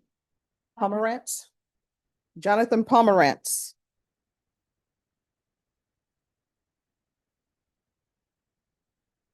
Morning. Morning. Hello. Yes. Oh, we're here for a trial announcement. I think both sides are ready. Oh, you ready? Okay. When can we put them? Yes. Okay. Norma, call a jury trial up here, please. A jury. What time, Judge? Have them come up at 11:30. All right, thank you. 1:30? Yes. Okay, thank you. Call the jury up to be up here at. Thank you. No, that'd be fine. For 1:30, for 11:30, 11:30.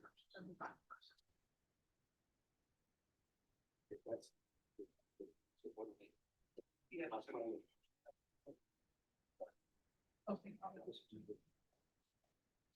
Everything's about files, right? It would be excused until 1:30? Yes.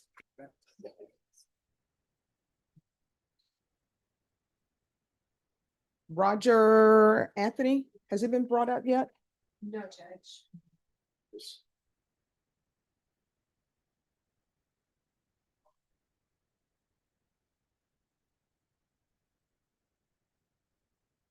Anyone else ready?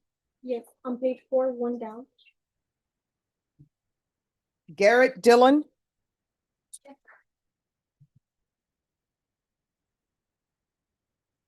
Okay, I always see pictures of your traveling. And I was like, oh, to be there. I think you just got back from fishing. I did from the Bahamas, yeah. You know, fly out of Boston, round trip, $300.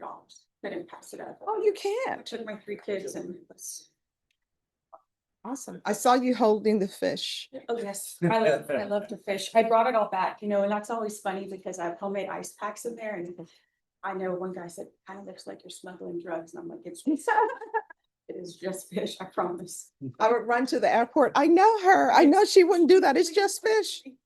Let's take it out and grill it. Yes. So I'm assuming you all don't clean it there.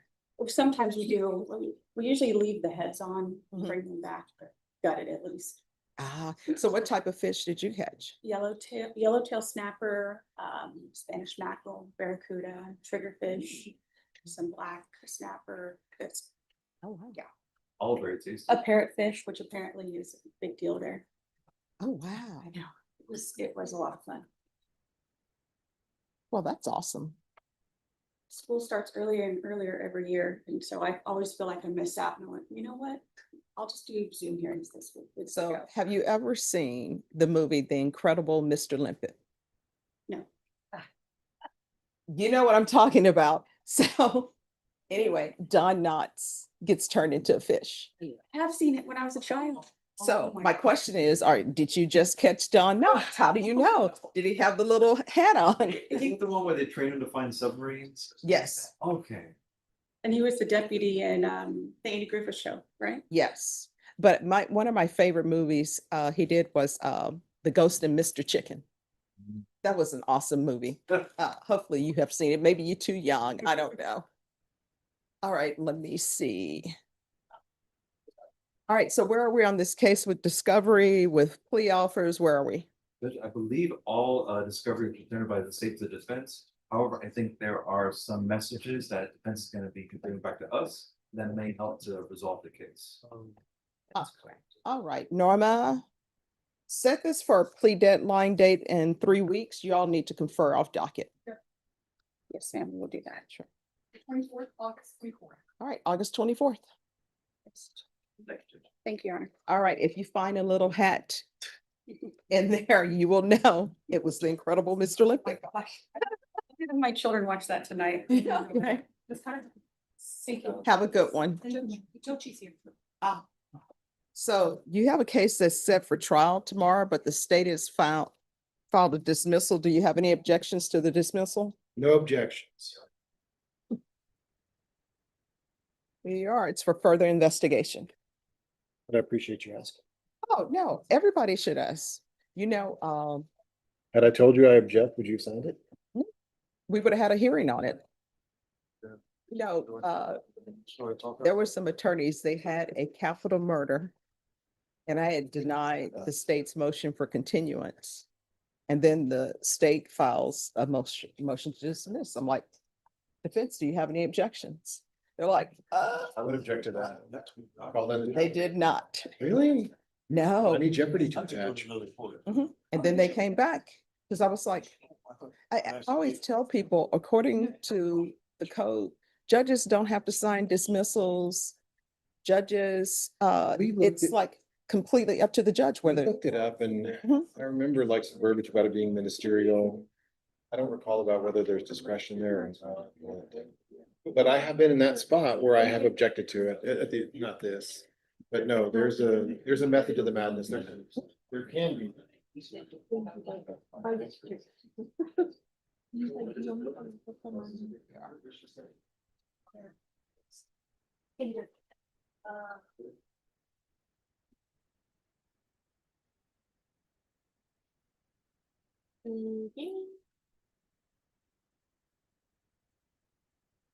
All right, anyone else ready? Yes, Daryl King on page 6 at the bottom. Daryl King. We could add to the list of which. Morning, Joe. Is that? Good morning, King. Thank you, custody. Come forward, please. Yeah, in the right.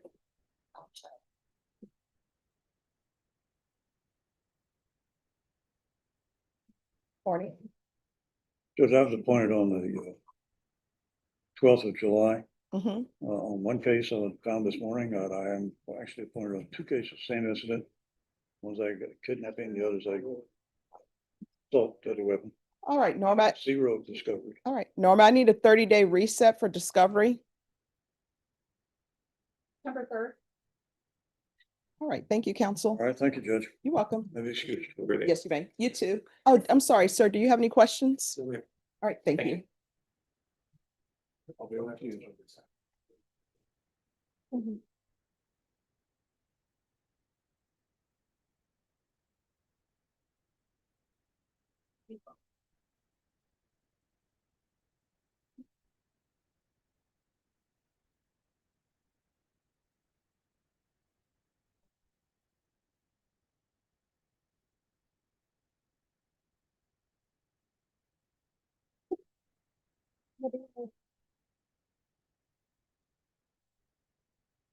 Anyone else ready?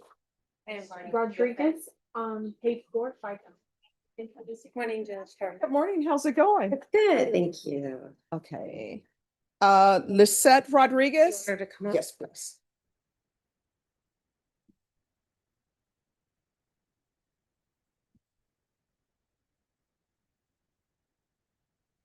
They are just recalling things left and right. Lettuce being recalled. Now there's some kind of, Oh, you're talking about like the bacon. Taco Bell and stuff. yes, Oh, and they're interesting. recalling I thought bacon. you were talking about the DA. Oh. Like, oh, well, I may be asking the same thing. Okay, so on this one, she has this case that's been indicted and she has another case that has not been indicted. Right, so just kind of Brandon and I were speaking and just kind of catching up. So Ms. Rodriguez came to court last Monday, was on Yes. bond and got arrested on a warrant, an at-large case. Miss Arlene Gay has been appointed to that case. Mhm. And in speaking to Brandon this morning, obviously he needs time before to look at the whole picture. In the interest of efficiency, I would ask that one lawyer be appointed to both cases. Norma, can you put Ms. Lefton on each of these cases? And Do then, you have any objection to that? and if we could get this reset, just so Brandon can look at the warrant and see if they. All right. Norma, can you recall this on September 3rd?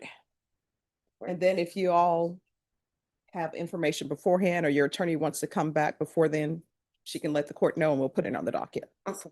All right, Thank you so much, Judge. Appreciate it. Have You a good too. day. You too. Do you want, Norma, do you want her to send a reset? Yes, ma'am. Okay.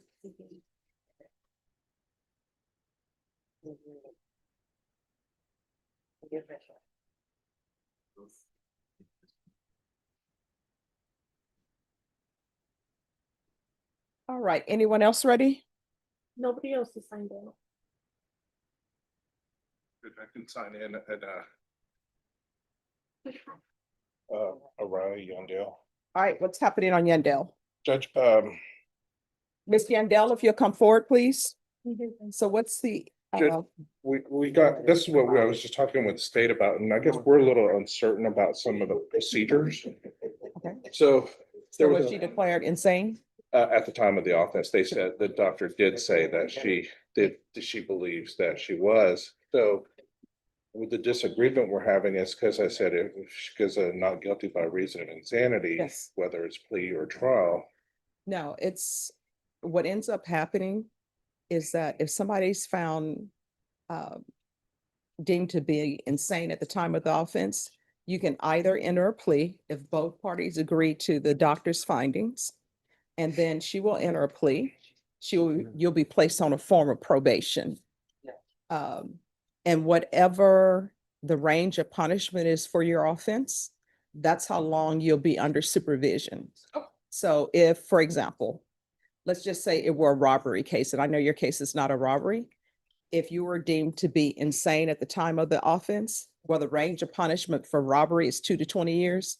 So you'll be supervised for up to 20 years.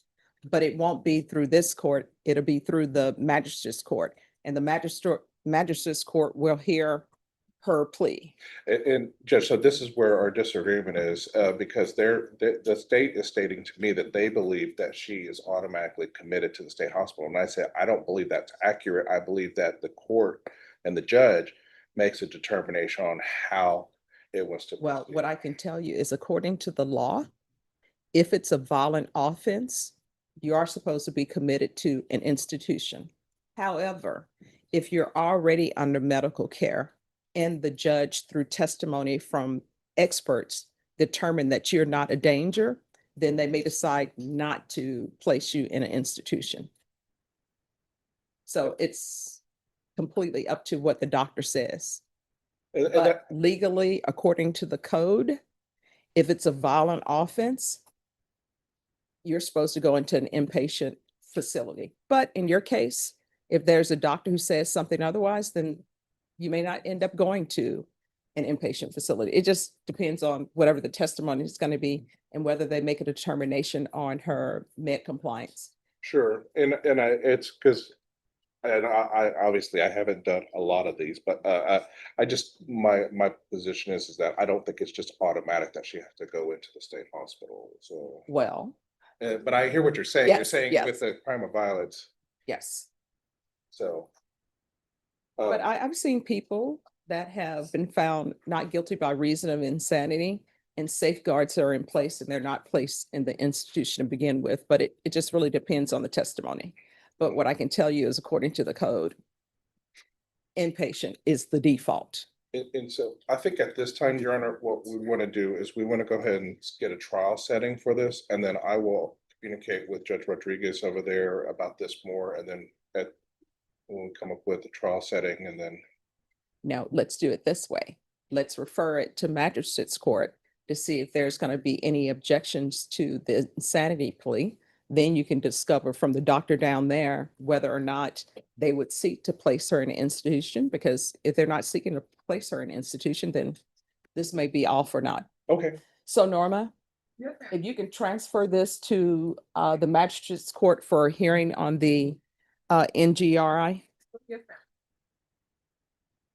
And can you find out when they're able to do that so we can just give her the setting date? Yes. All right, just have a seat and we'll get a date for you, okay? Thank you. All right, thank you. Thank you, Judge.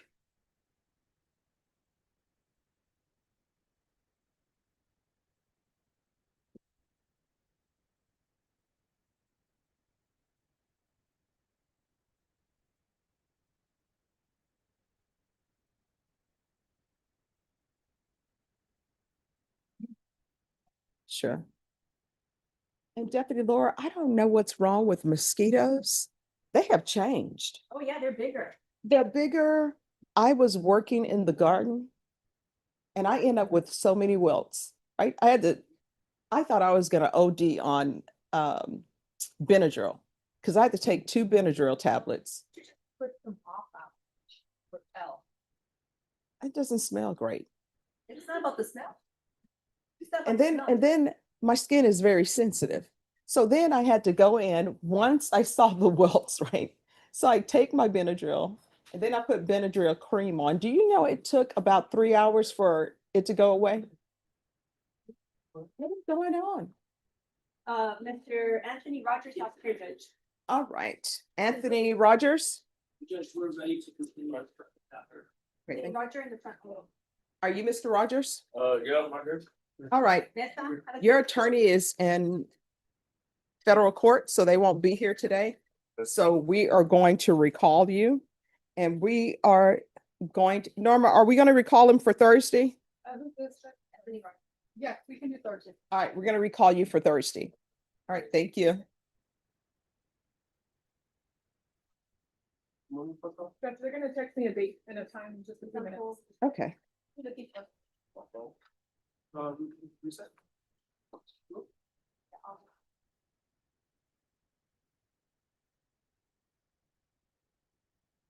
Nick? All right. All right, y'all are ready on, yes.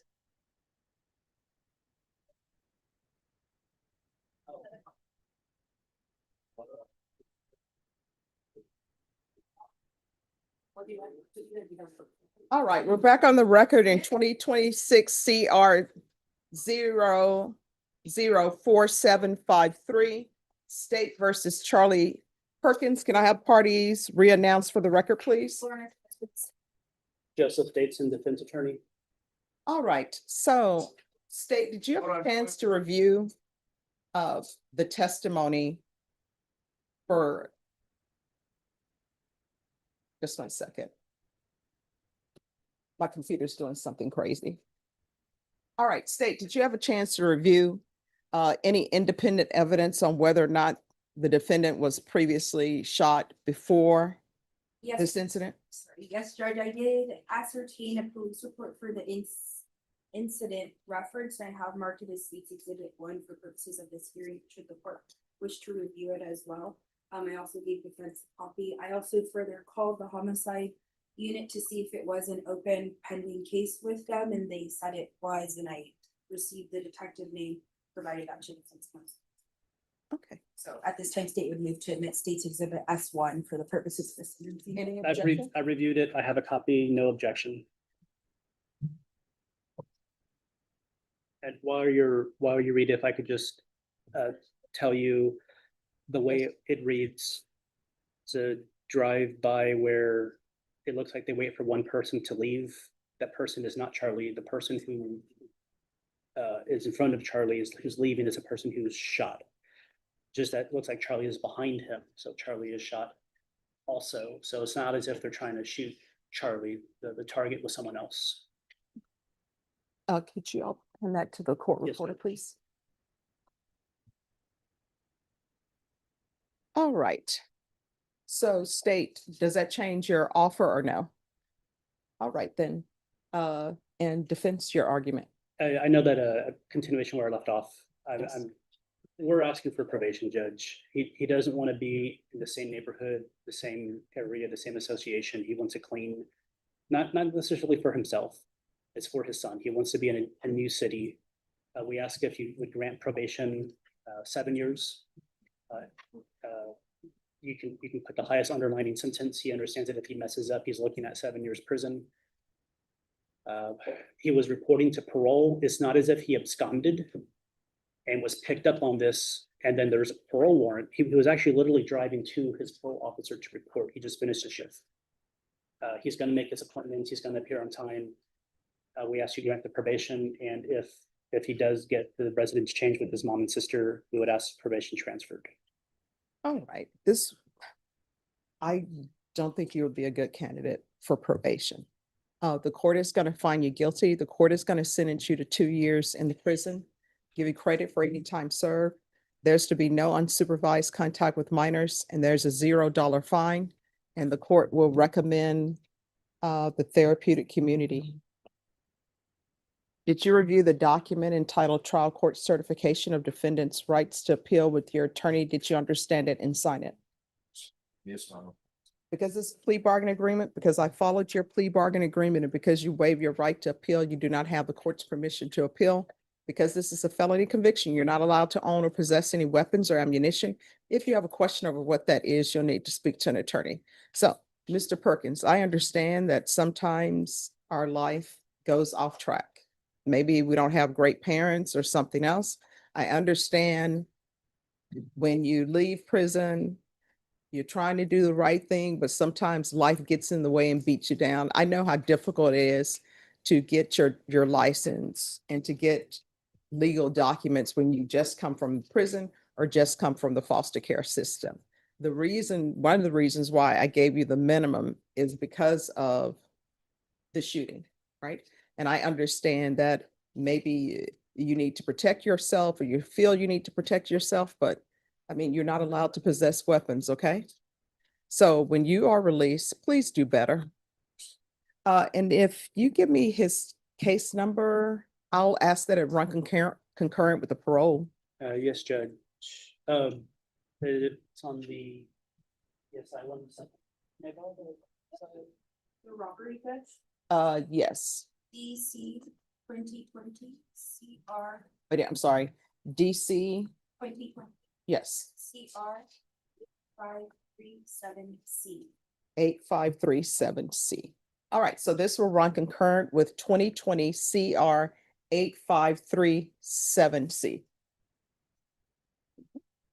If I may have one request. Yes. For his biological son, if the family does video visits, could the son? Oh, no, it's just no unsupervised Okay.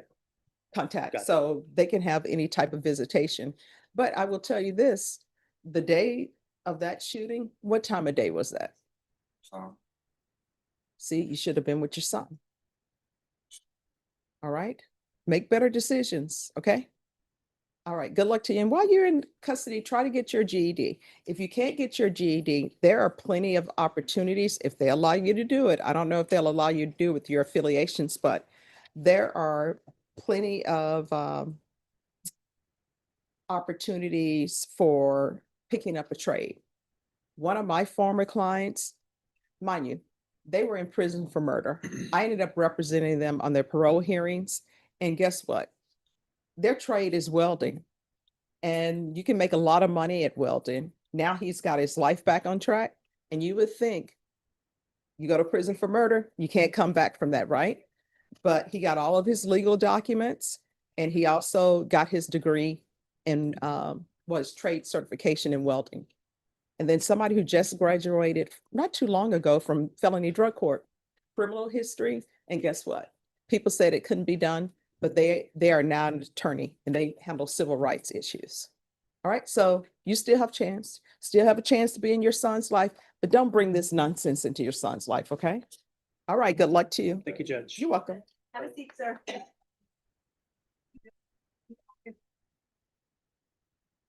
All right. And it'll be in their courtroom, right? Yeah. All right, so you're going to be set in the magistrate's court on August 20th at 2:30. They'll give you, Norma will give you a reset form. Okay, yeah, and they usually email also.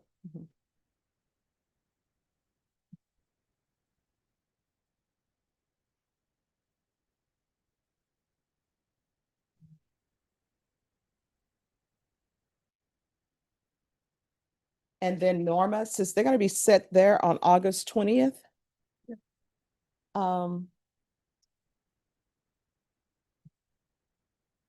Set it here. I know that August 21st is a Friday, but set it here for August 21st. And then council, if everything works out down there, just come back and let us know. Okay. Okay. I don't want her to not have a court date if something doesn't go right down there.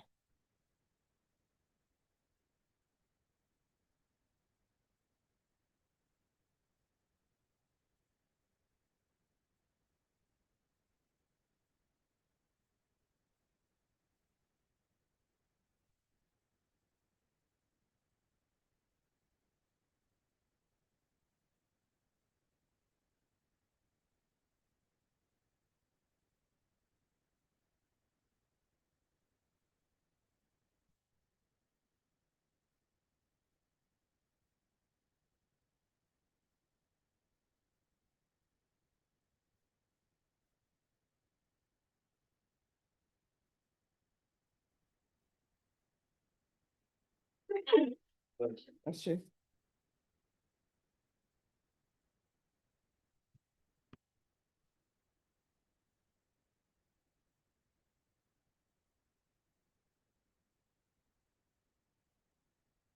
Thank you, Judge. You're welcome.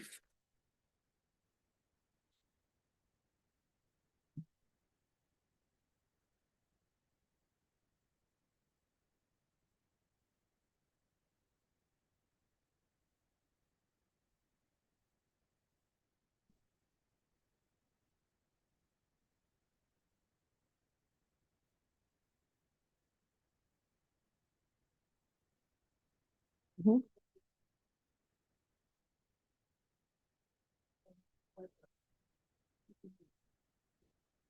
All right. Oh, yeah, I know that. All right, William James, if you'll come forward, please.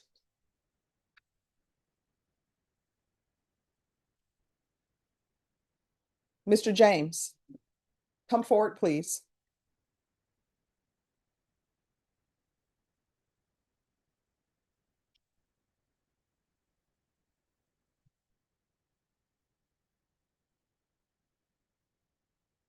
I want to apologize for being late. Buses, there's an accident. Some other stuff was going on. Oh, no, they let me know and you called in to let us know. I Yeah. appreciate that.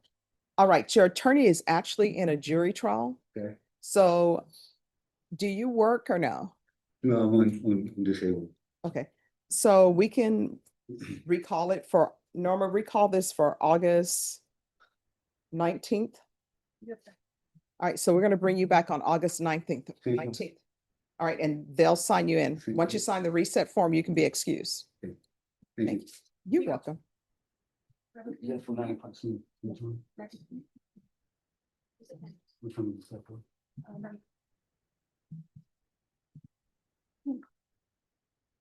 It's not right.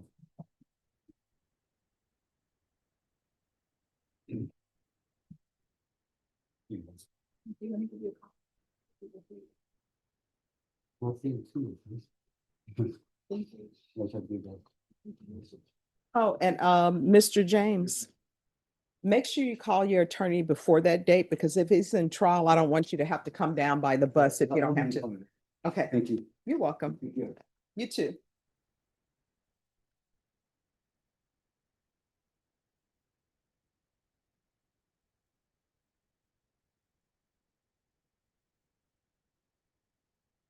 All right, what is happening with Natalie Garcia?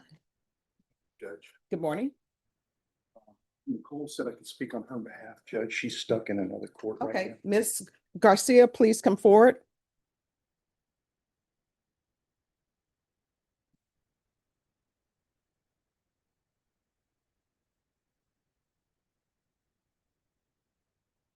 Yes. So Judge, there's some complicated issues here. We both want to reset for different reasons. There's Miss Garcia had a deal with the Inspector General on some issues, and she successfully completed that. And then this came about, and it's kind of all related. So there's some race judicata issues that I'm looking at.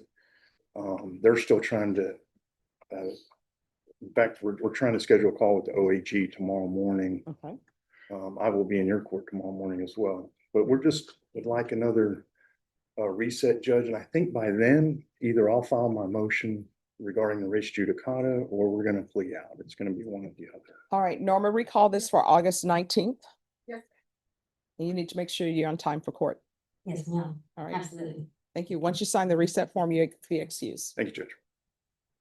And Norma, that's plea deadline date. Yes.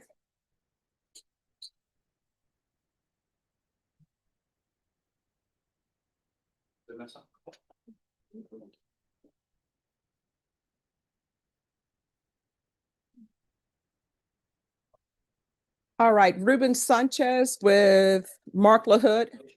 Yes, what's happening with this case? We turned it to the paperwork, Judge. Okay, all right, once they give it to me. We were set for motion suppressed and then we ended up working it out. Okay, all right, the court is calling, thank you. 2026 CR 005277, State versus Ruben Sanchez Jr.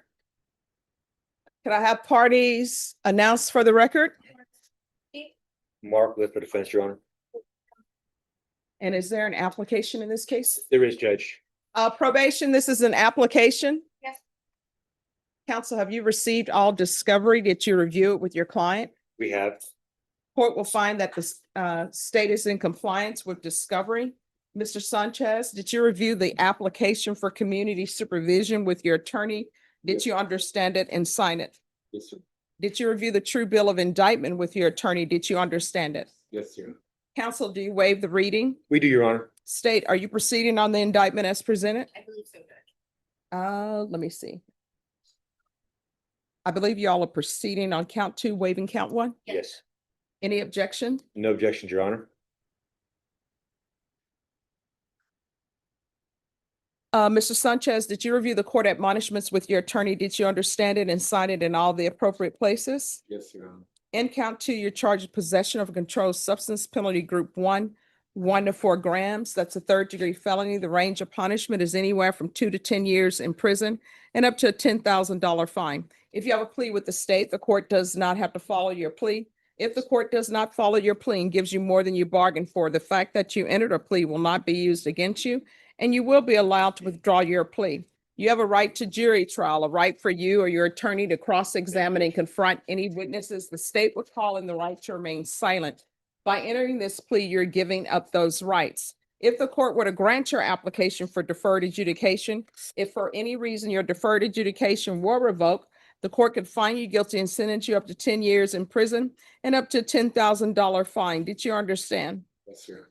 Counsel, has your client been able to provide you with any defenses? He has, Your Honor. Do you believe he has a rational as well as a factual understanding of the charges against him? He does. Do you believe he's currently competent and was legally sane at the time of the offense? He is and was. Mr. Sanchez, has anyone threatened you, coerced you, or placed you in fear to get you to enter the plea? No. Anyone promised you anything other than the plea? No. Are you satisfied with the way you've been represented? Yes, sir. If you're not a U.S. citizen, by entering this plea, you will be deported, denied naturalization, and reentry. Did you understand? I understand. Court will find that defendant has knowingly and voluntarily waived his right to jury trial. Did you review the plea bargain page with your attorney? Did you understand it? Yes, Your Honor. According to the plea, there's $1,000 fine probated. The state is proceeding on count 2, and they're recommending deferred adjudication. Did you understand that to be your plea? Yes, sir. State defense, is that the plea? Yes, Your Honor. It is, Your Honor. Did you review the waiver of appeal paragraph with your attorney? Did you understand it and sign it in both places? I understand, Your Honor. By signing that, you're waiving your right to appeal. The only items that can be appealed are written pretrial motions that have been filed, heard, and ruled upon by the court. Did you understand? Counsel, any such motions? No, Judge. We're pleading instead of hearing the motion expressed. All right, thank you. Outside the agreement, the state is recommending that your deferred adjudication be for a term of 3 years, 100 hours community service restitution, the DOEP course, and regular UAs. Did you understand those were recommendations from the state and the court does not have to follow those recommendations? Then to count 2, how do you plead? Guilty, not guilty, or no contest? No. State, any evidence? Yes, Your Honor. State for State's Exhibit 1 and all attachments. No objection, Your Honor. All right, state, you may be excused. Did you review the waiver and stipulations with your attorney? Did you understand it and sign it in all the appropriate places? Yes, I understand. Again, did you understand you have a right to jury trial, a right for you or your attorney to cross-examine and confront any witnesses? The state would call in the right to remain silent. I understand. Did you understand that today the state will be presenting evidence in the form of witnesses' statements and police reports, but most importantly, there'll be no live testimony. Did you understand? I understand. Court will find that defendant has knowingly and voluntarily waived and consented to stipulation of testimony and stipulations. Court will accept into evidence states exhibits 1 and attachments and review the same.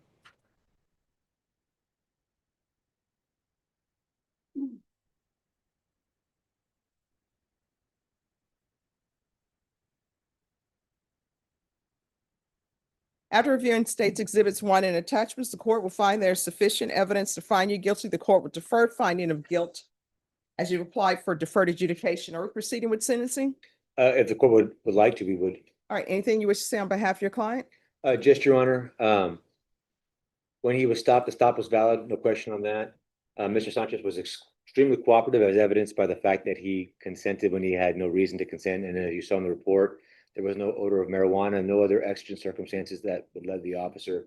But for his compliance, we wouldn't be here today, Judge. And so we would ask the court to honor the recommendations by the state.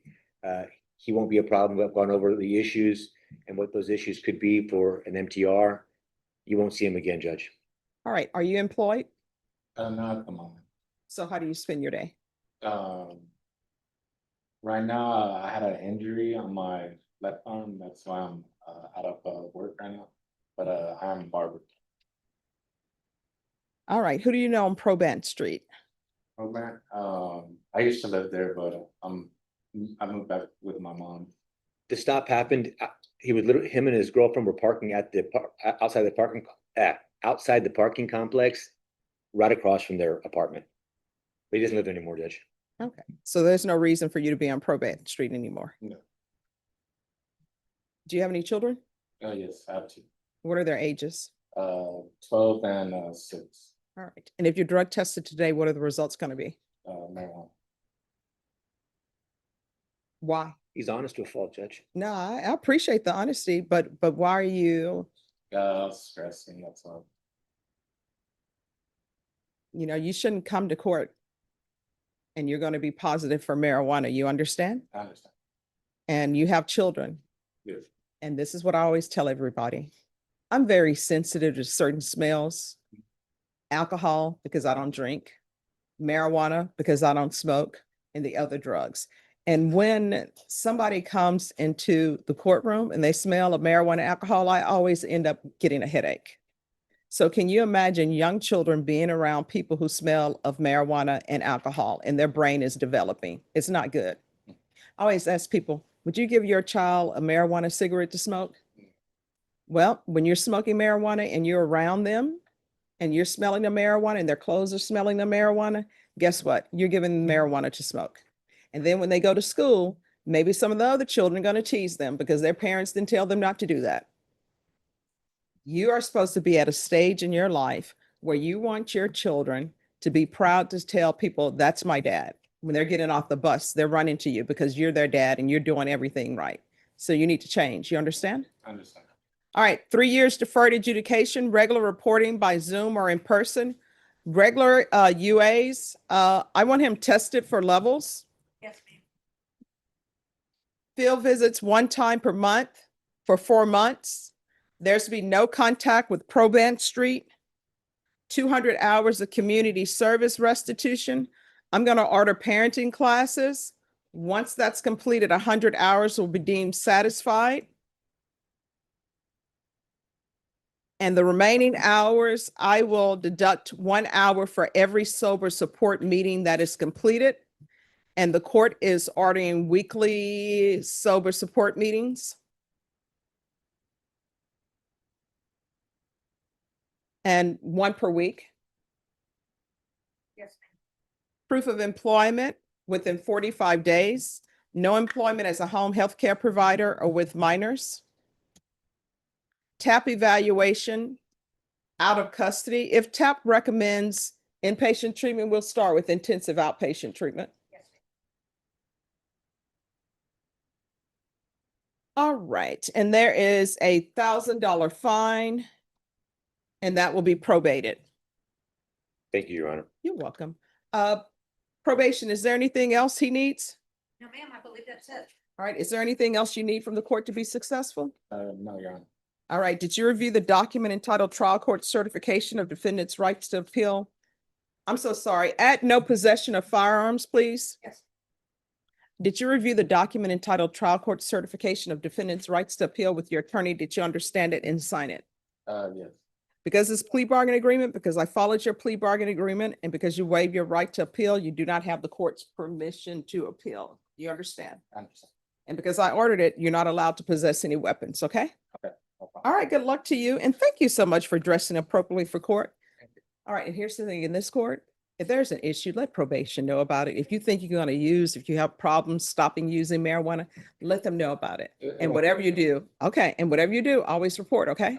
All right, good luck to you. Have a good day. Thank you, Your Honor. Maybe excuse. Yes, have a good one. Beautiful flowers. Is it your birthday? No, and you know what? So Because you have, believe it or not, these flowers are called forever flowers. They last over a year, but they're real flowers. oh yeah, they're like not petrified, but there's they do something to them. Yeah, so it's like, wow. Do they smell for a year? Think so. I don't think it ever smelled. Let me see. Oh yeah, there is a slight scent, but I think maybe it's because they spray something on them. That's cool. Forever flowers. I never heard of that. Yes, so there you go. You can get that instead of running to the grocery store at the last minute, which I see guys doing for Valentine's Day and Mother's Day. Well, one of our anniversaries is tomorrow, actually. So We have flowers. My mom said you should always make wherever you work something pleasant. So if there's anything happening crazy or outrageous or it's a long day, I can look at a flower and say, you know what, life is good. amen to that. All right. Thank you, Judge. You have a good one. Thank you. You too. All right, Justin Lopez with Ray Lopez. What's happening with this case? Lopez? He's not there. Judge, I think we have a resolution in that He's case. not there. Okay.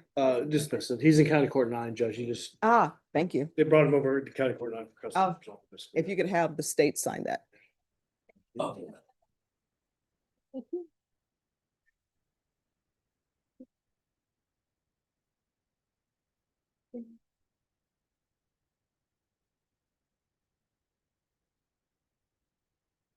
The day when defense counsel's been Thank you. dismissed cases. There you go. Oof. I'll take it. All right, do you have any objections to this dismissal? No, Okay. There you go. All right, thank you, Judge. You're welcome.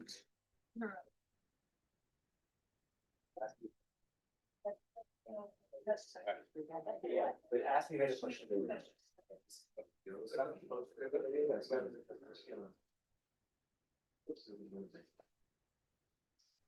All right, David McLean on Solana, what's happening with that? He's gonna be here after me. Okay.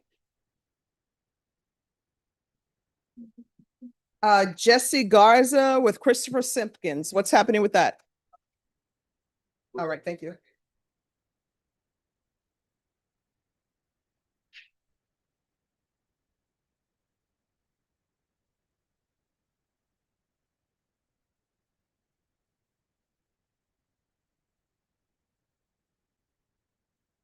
And then Marina Fonseca with Mr. Alfonso Otero. He was in another court case. No, but where is she? Here. All right, just have a seat. This defendant, person having on the docket, if they do have it here, the sentencing. And I'll move this here, they're just bringing her up. Okay. All right, thank you.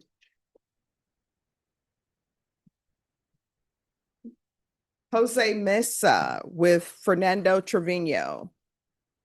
All right, we're waiting for your attorney. He was here. Brandon, you know where Mr.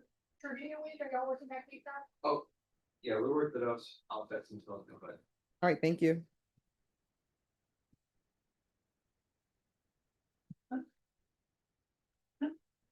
What? If we can get the sentencing for Lara.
Yeah, I'm voting in some doc.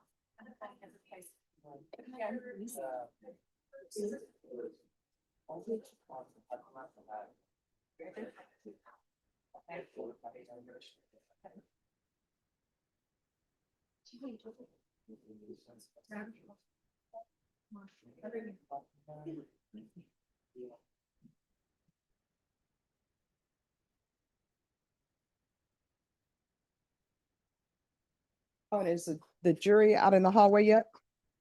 Yes, Judge, you didn't have enough jurors, they're still trying to gather. Okay.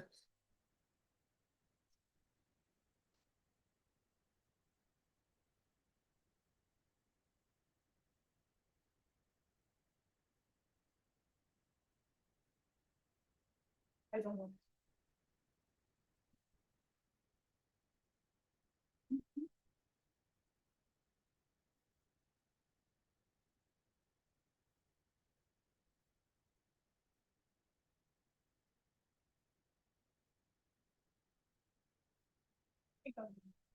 All right, thank you.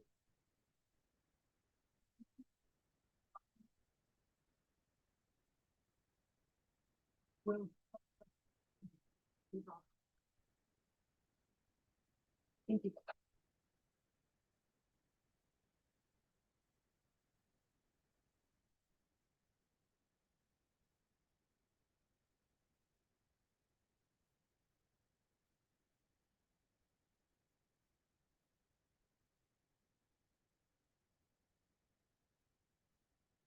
All right, the court is calling 2026 CR 007-209 State versus Jose Mesa Jr. Could our parties approach and announce for the record? Oh, I'm sorry, just have a seat. Your attorney's not here.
Okay, thank you.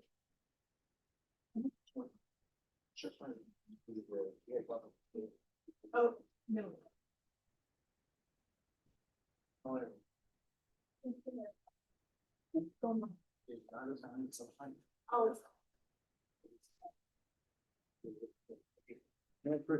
Yes. Judge, it's a request to travel for defendant that's on probation. I had spoken with probation last week. He's good on everything. Everything is, he's up to date on.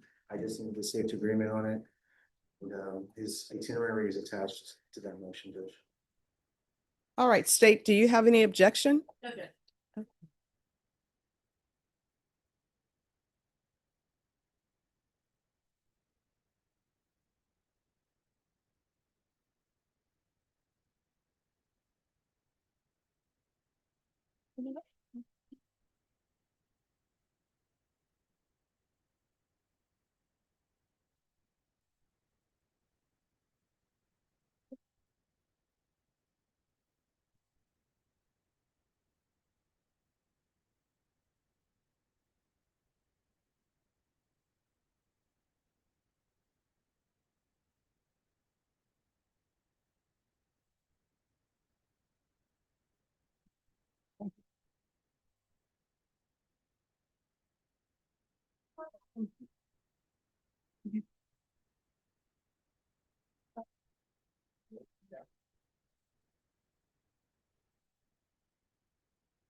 All right, they'll give you a copy. Thank you, Judge. You're welcome.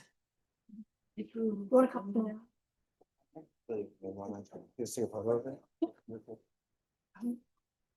All right, court is taking its recess at noon. Oh, yes, sir. Yes. Thank you. Thank you. Thank you, Judge. You're welcome.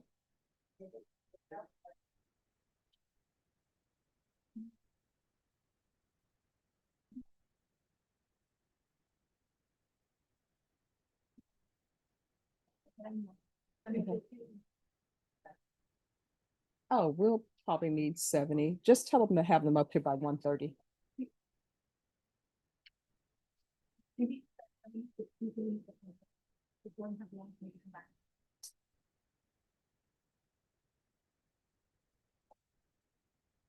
All right, and do you all have the file on Fatima Della Rosario?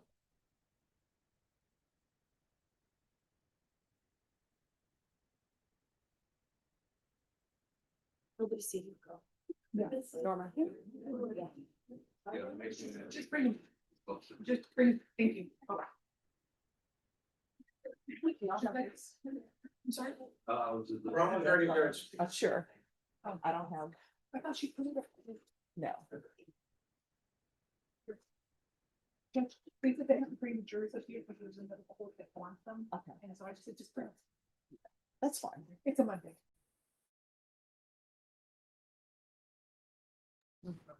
Da, da, da, da, da.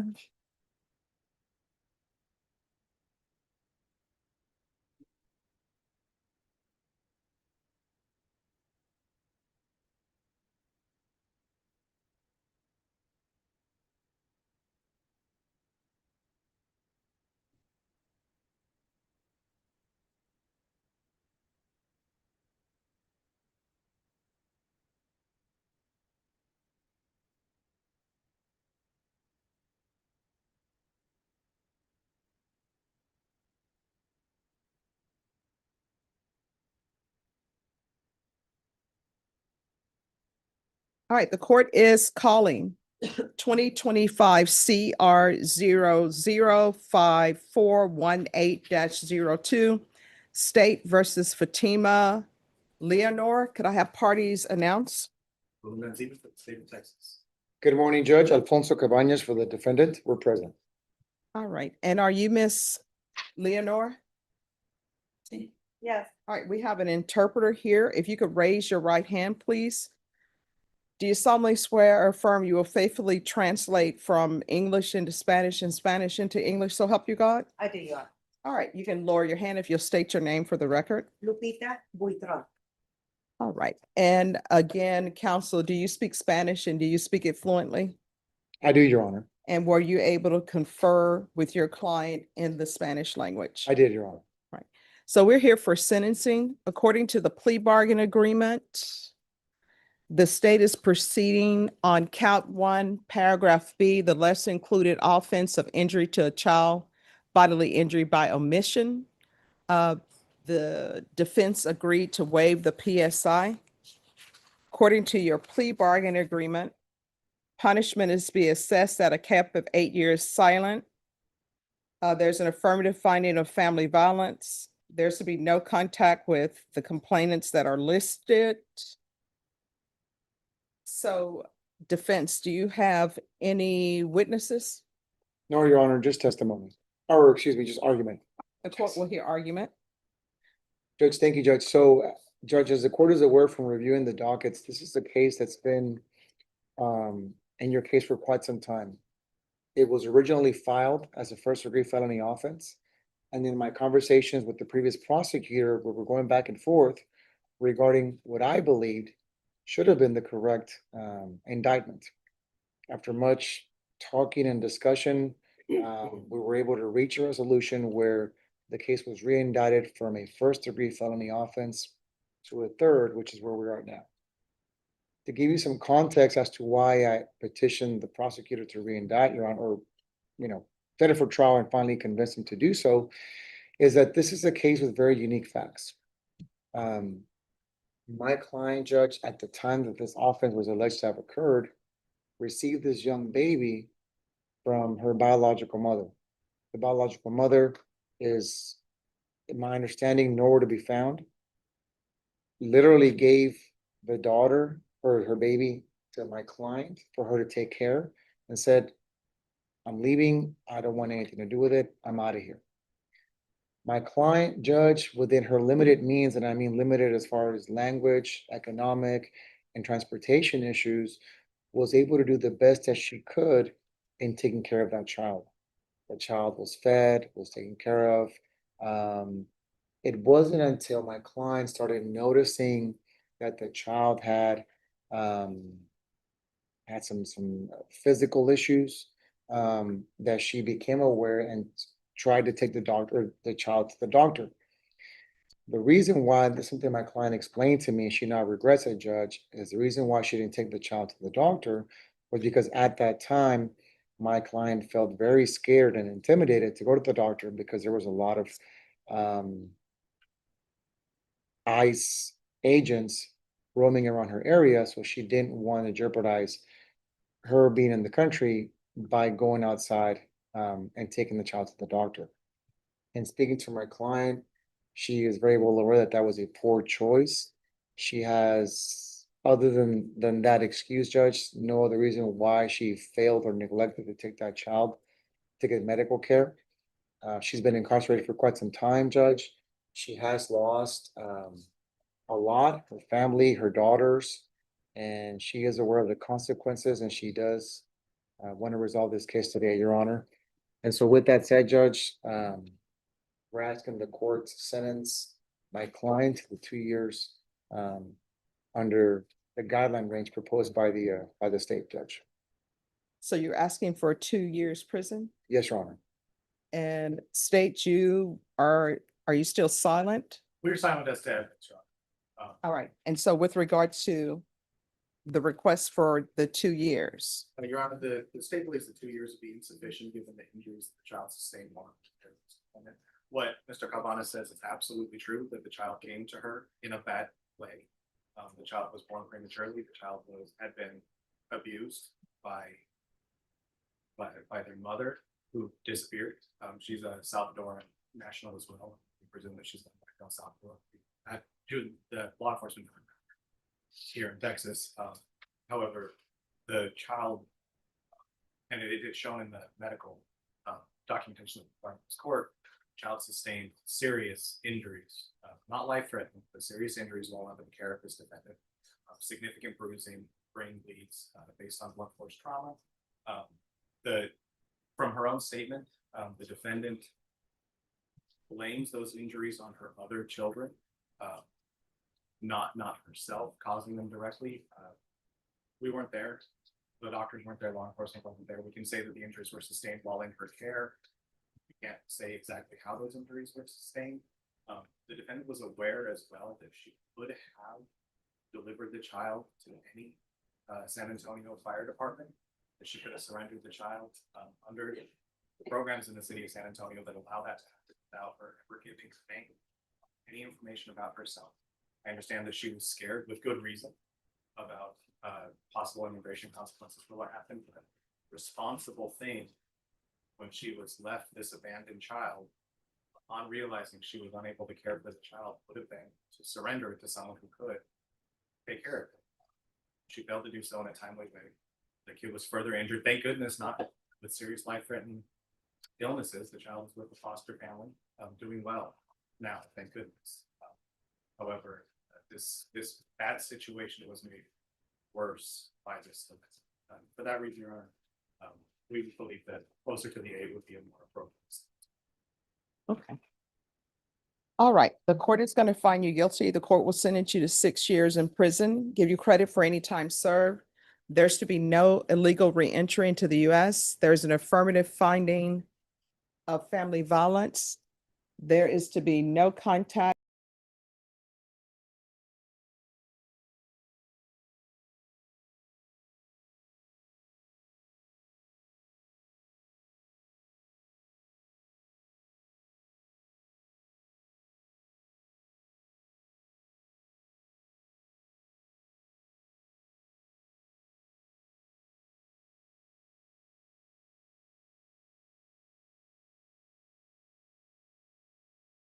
Document entitled Trial Court Certification of Defendant's Rights to Appeal with your attorney. Did you understand it and sign it? Yeah. Because it's plea bargain agreement, because I followed your plea bargain agreement, and because you waived your right to appeal, you do not have the court's permission to appeal. Because this is a felony conviction, you're not allowed to own or possess any weapons or ammunition. If you have a question over what that is, you'll need to speak to an attorney. Do you understand? Yeah. All right. Good luck to you. Thank you, counsel. Thank you, Judge. Thank you. Judge, may I give you this?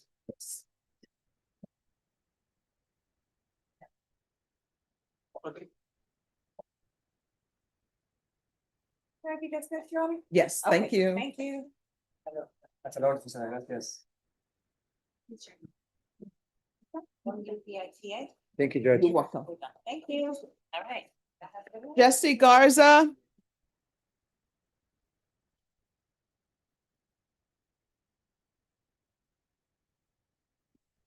Is there an application? There's not, Judge.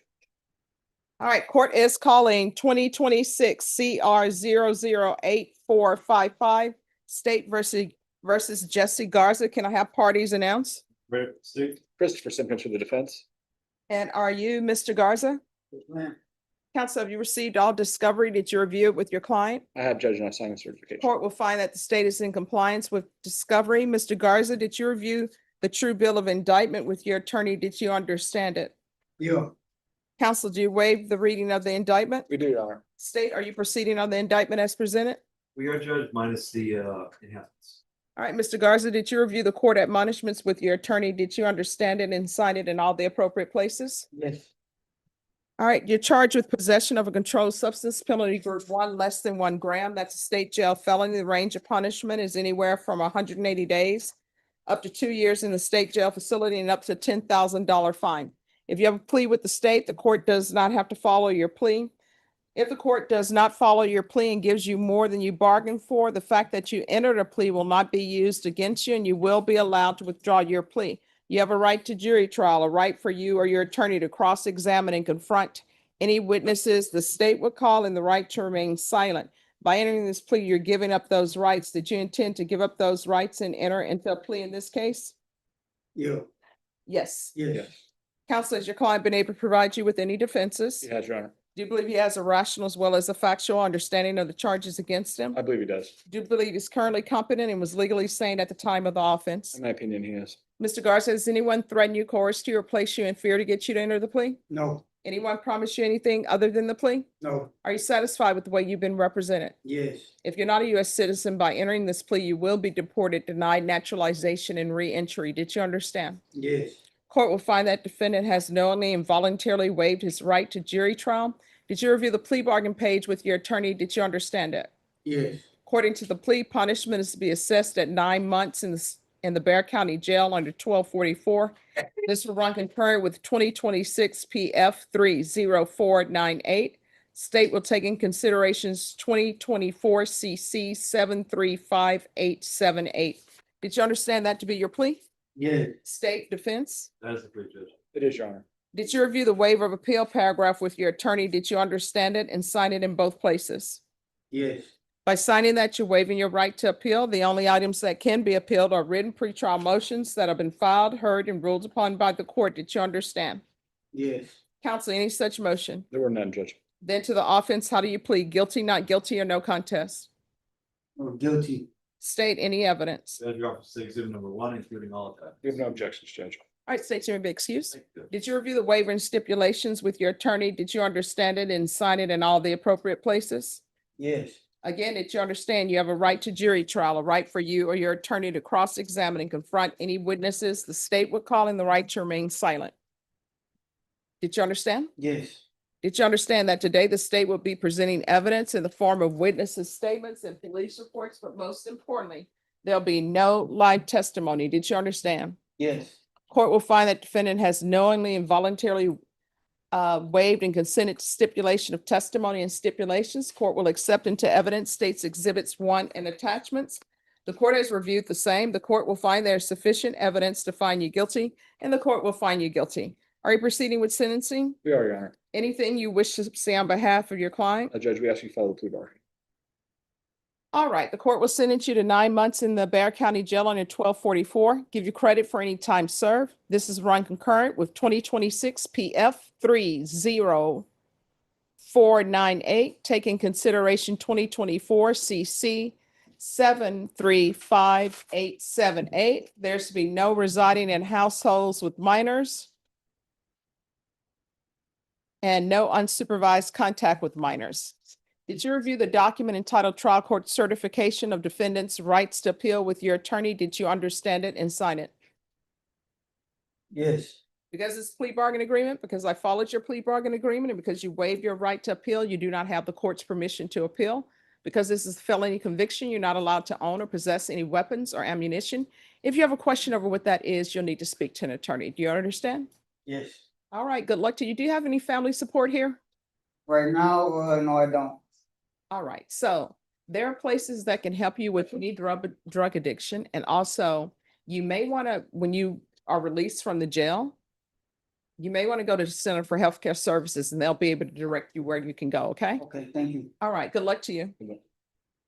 All right, who's next? Jose Mesa. Court is calling 2026 CR 007209 State versus Jose Mesa. Could I have parties announced for the record? Yes, Judge. Representative of the state. Contravening for the accused. All right, is there an application? There is. Probation, there's an application. Counsel, have you received all discovery? Did you review it with your client? Yes, I have. Court will find that the state is in compliance with discovery. Mr. Mesa, did you review the application for deferred adjudication with your attorney? Did you understand it and sign it? Yes, ma'am. Did you review the true bill of indictment with your attorney? Did you understand it? Yes, ma'am. Counsel, do you waive the reading? I do. State proceeding as presented? We are good. Mr. Mesa, did you review the court admonishments with your attorney? Did you understand it and sign it in all the appropriate places? Yes, ma'am. You're charged with harassment of a public servant. That's a third-degree felony. The range of punishment is anywhere from 2 to 10 years in prison and up to $10,000 fine. If you have a plea with the state, the court does not have to follow your plea. If the court does not follow your plea and gives you more than you bargained for, the fact that you entered a plea will not be used against you and you will be allowed to withdraw your plea. You have a right to jury trial, a right for you or your attorney to cross-examine and confront any witnesses the state will call, and the right to remain silent. By entering this plea, you're giving up those rights. If the court were to grant your application for deferred adjudication, if for any reason your deferred adjudication were revoked, the court could find you guilty and sentence you up to 10 years in prison and up to $10,000 fine. Did you understand? Yes, ma'am. Counsel, has your client been able to provide you with any defenses? Yes, he has. Do you believe he has a rational as well as a factual understanding of the charges against him? Yes. Do you believe he's currently competent and was legally sane at the time of the offense? Mr. Mesa, has anyone threatened you, coerced you, or placed you in fear to get you to enter this plea? No. Anyone promised you anything other than the plea? Are you satisfied with the way you've been represented? Yes, ma'am. If you're not a U.S. citizen, by entering this plea, you will be deported, denied naturalization, and re-entry. Did you understand? Yes, ma'am. Court will find that defendant has knowingly and voluntarily waived his right to jury trial. Did you review the plea bargain page with your attorney? Did you understand it? Yes, ma'am. According to the plea, there's a $1,000 fine to be probated. State recommends deferred adjudication. They're taking in consideration 2026 CC 002683. Did you understand that to be your plea? Yes, ma'am. State defense, is that the plea? That is a plea, Judge. It is. Did you review the waiver of appeal paragraph with your attorney? Did you understand it and sign it in both places? Yes, ma'am. By signing that, you're waiving your right to appeal. The only items that can be appealed are written pretrial motions that have been filed, heard, and ruled upon by the court. Did you understand? Yes, ma'am. Any such motions? None. Outside the agreement, the state is recommending their community supervision be for a term of 4 years. There be 100 hours of community service restitution, a TAP evaluation, no contact with the listed address, the DOEP course, MRT, and anger management. Did you understand those were recommendations from the state and the court does not have to follow those recommendations? Yes, ma'am. Then to the offenses charged, how do you plead? Guilty, not guilty, or no contest? No contact. State any evidence. Judge, we are still exhibit number 1, including all text. No objection. All right, did your state you may be excused? Thank you. Did you review the waiver and stipulations with your attorney? Did you understand it and sign it in all the appropriate places? Yes, ma'am. Again, did you understand you have a right to jury trial, a right for you or your attorney to cross-examine and confront any witnesses the state would call, and the right to remain silent? Yes, ma'am. Did you understand that today the state will be presenting evidence in the form of witnesses' statements and police reports, but most importantly, there'll be no live testimony? Did you understand? Yes, ma'am. Court will find that defendant has knowingly and voluntarily waived and consented to stipulation of testimony and stipulations. Court will accept into evidence states exhibits 1 and attachments. Court will find there is sufficient evidence to find you guilty. Court will defer finding of guilt as you've applied for deferred adjudication. Are you proceeding with sentencing? Yes, we are. Anything you wish to say on behalf of your client? No. All right, so what happened to your hands? This was after a bad phone call. I hit the wall, Okay, and this was I was rough playing my older brother before I got in here. okay. Actually, So have you ever used any type of drugs? All right, so what was happening on this day? Because the location you went to, they said that they did not know you. yeah. Did you? I was drunk. Was I got into a real bad argument with current girlfriend. And, time I thought it was her house, but it wasn't. Yeah, Do you have any children? no, no, How far did you go in school? not far. Dropped out. It's the 12th grade. All right. Do you have any family support? I know you mentioned your brother and everything, but mom, dad, anybody to help you? It's kind of complicated, Judge. Okay. When's the last time you had employment? Employment, 6 months ago, I was working at Walmart. Okay. All right, this is what the court is going to do. Court is going to sentence you to 4 years deferred adjudication, regular reporting by Zoom or in person, regular UAs. And I'm going to want the following done in custody. There's going to be a referral to felony drug court. And there's to be a TAP evaluation.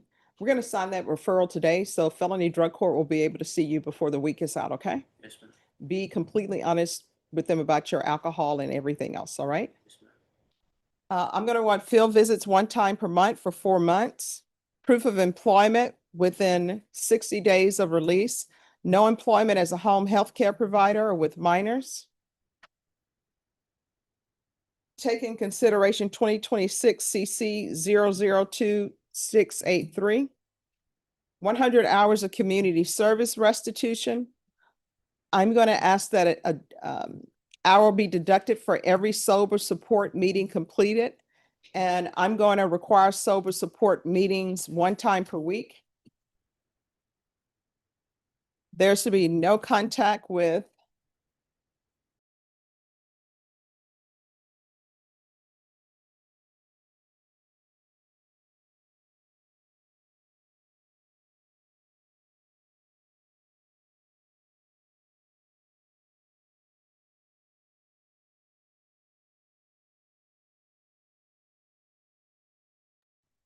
and there's to be no possession of firearms. Probation, is there anything else?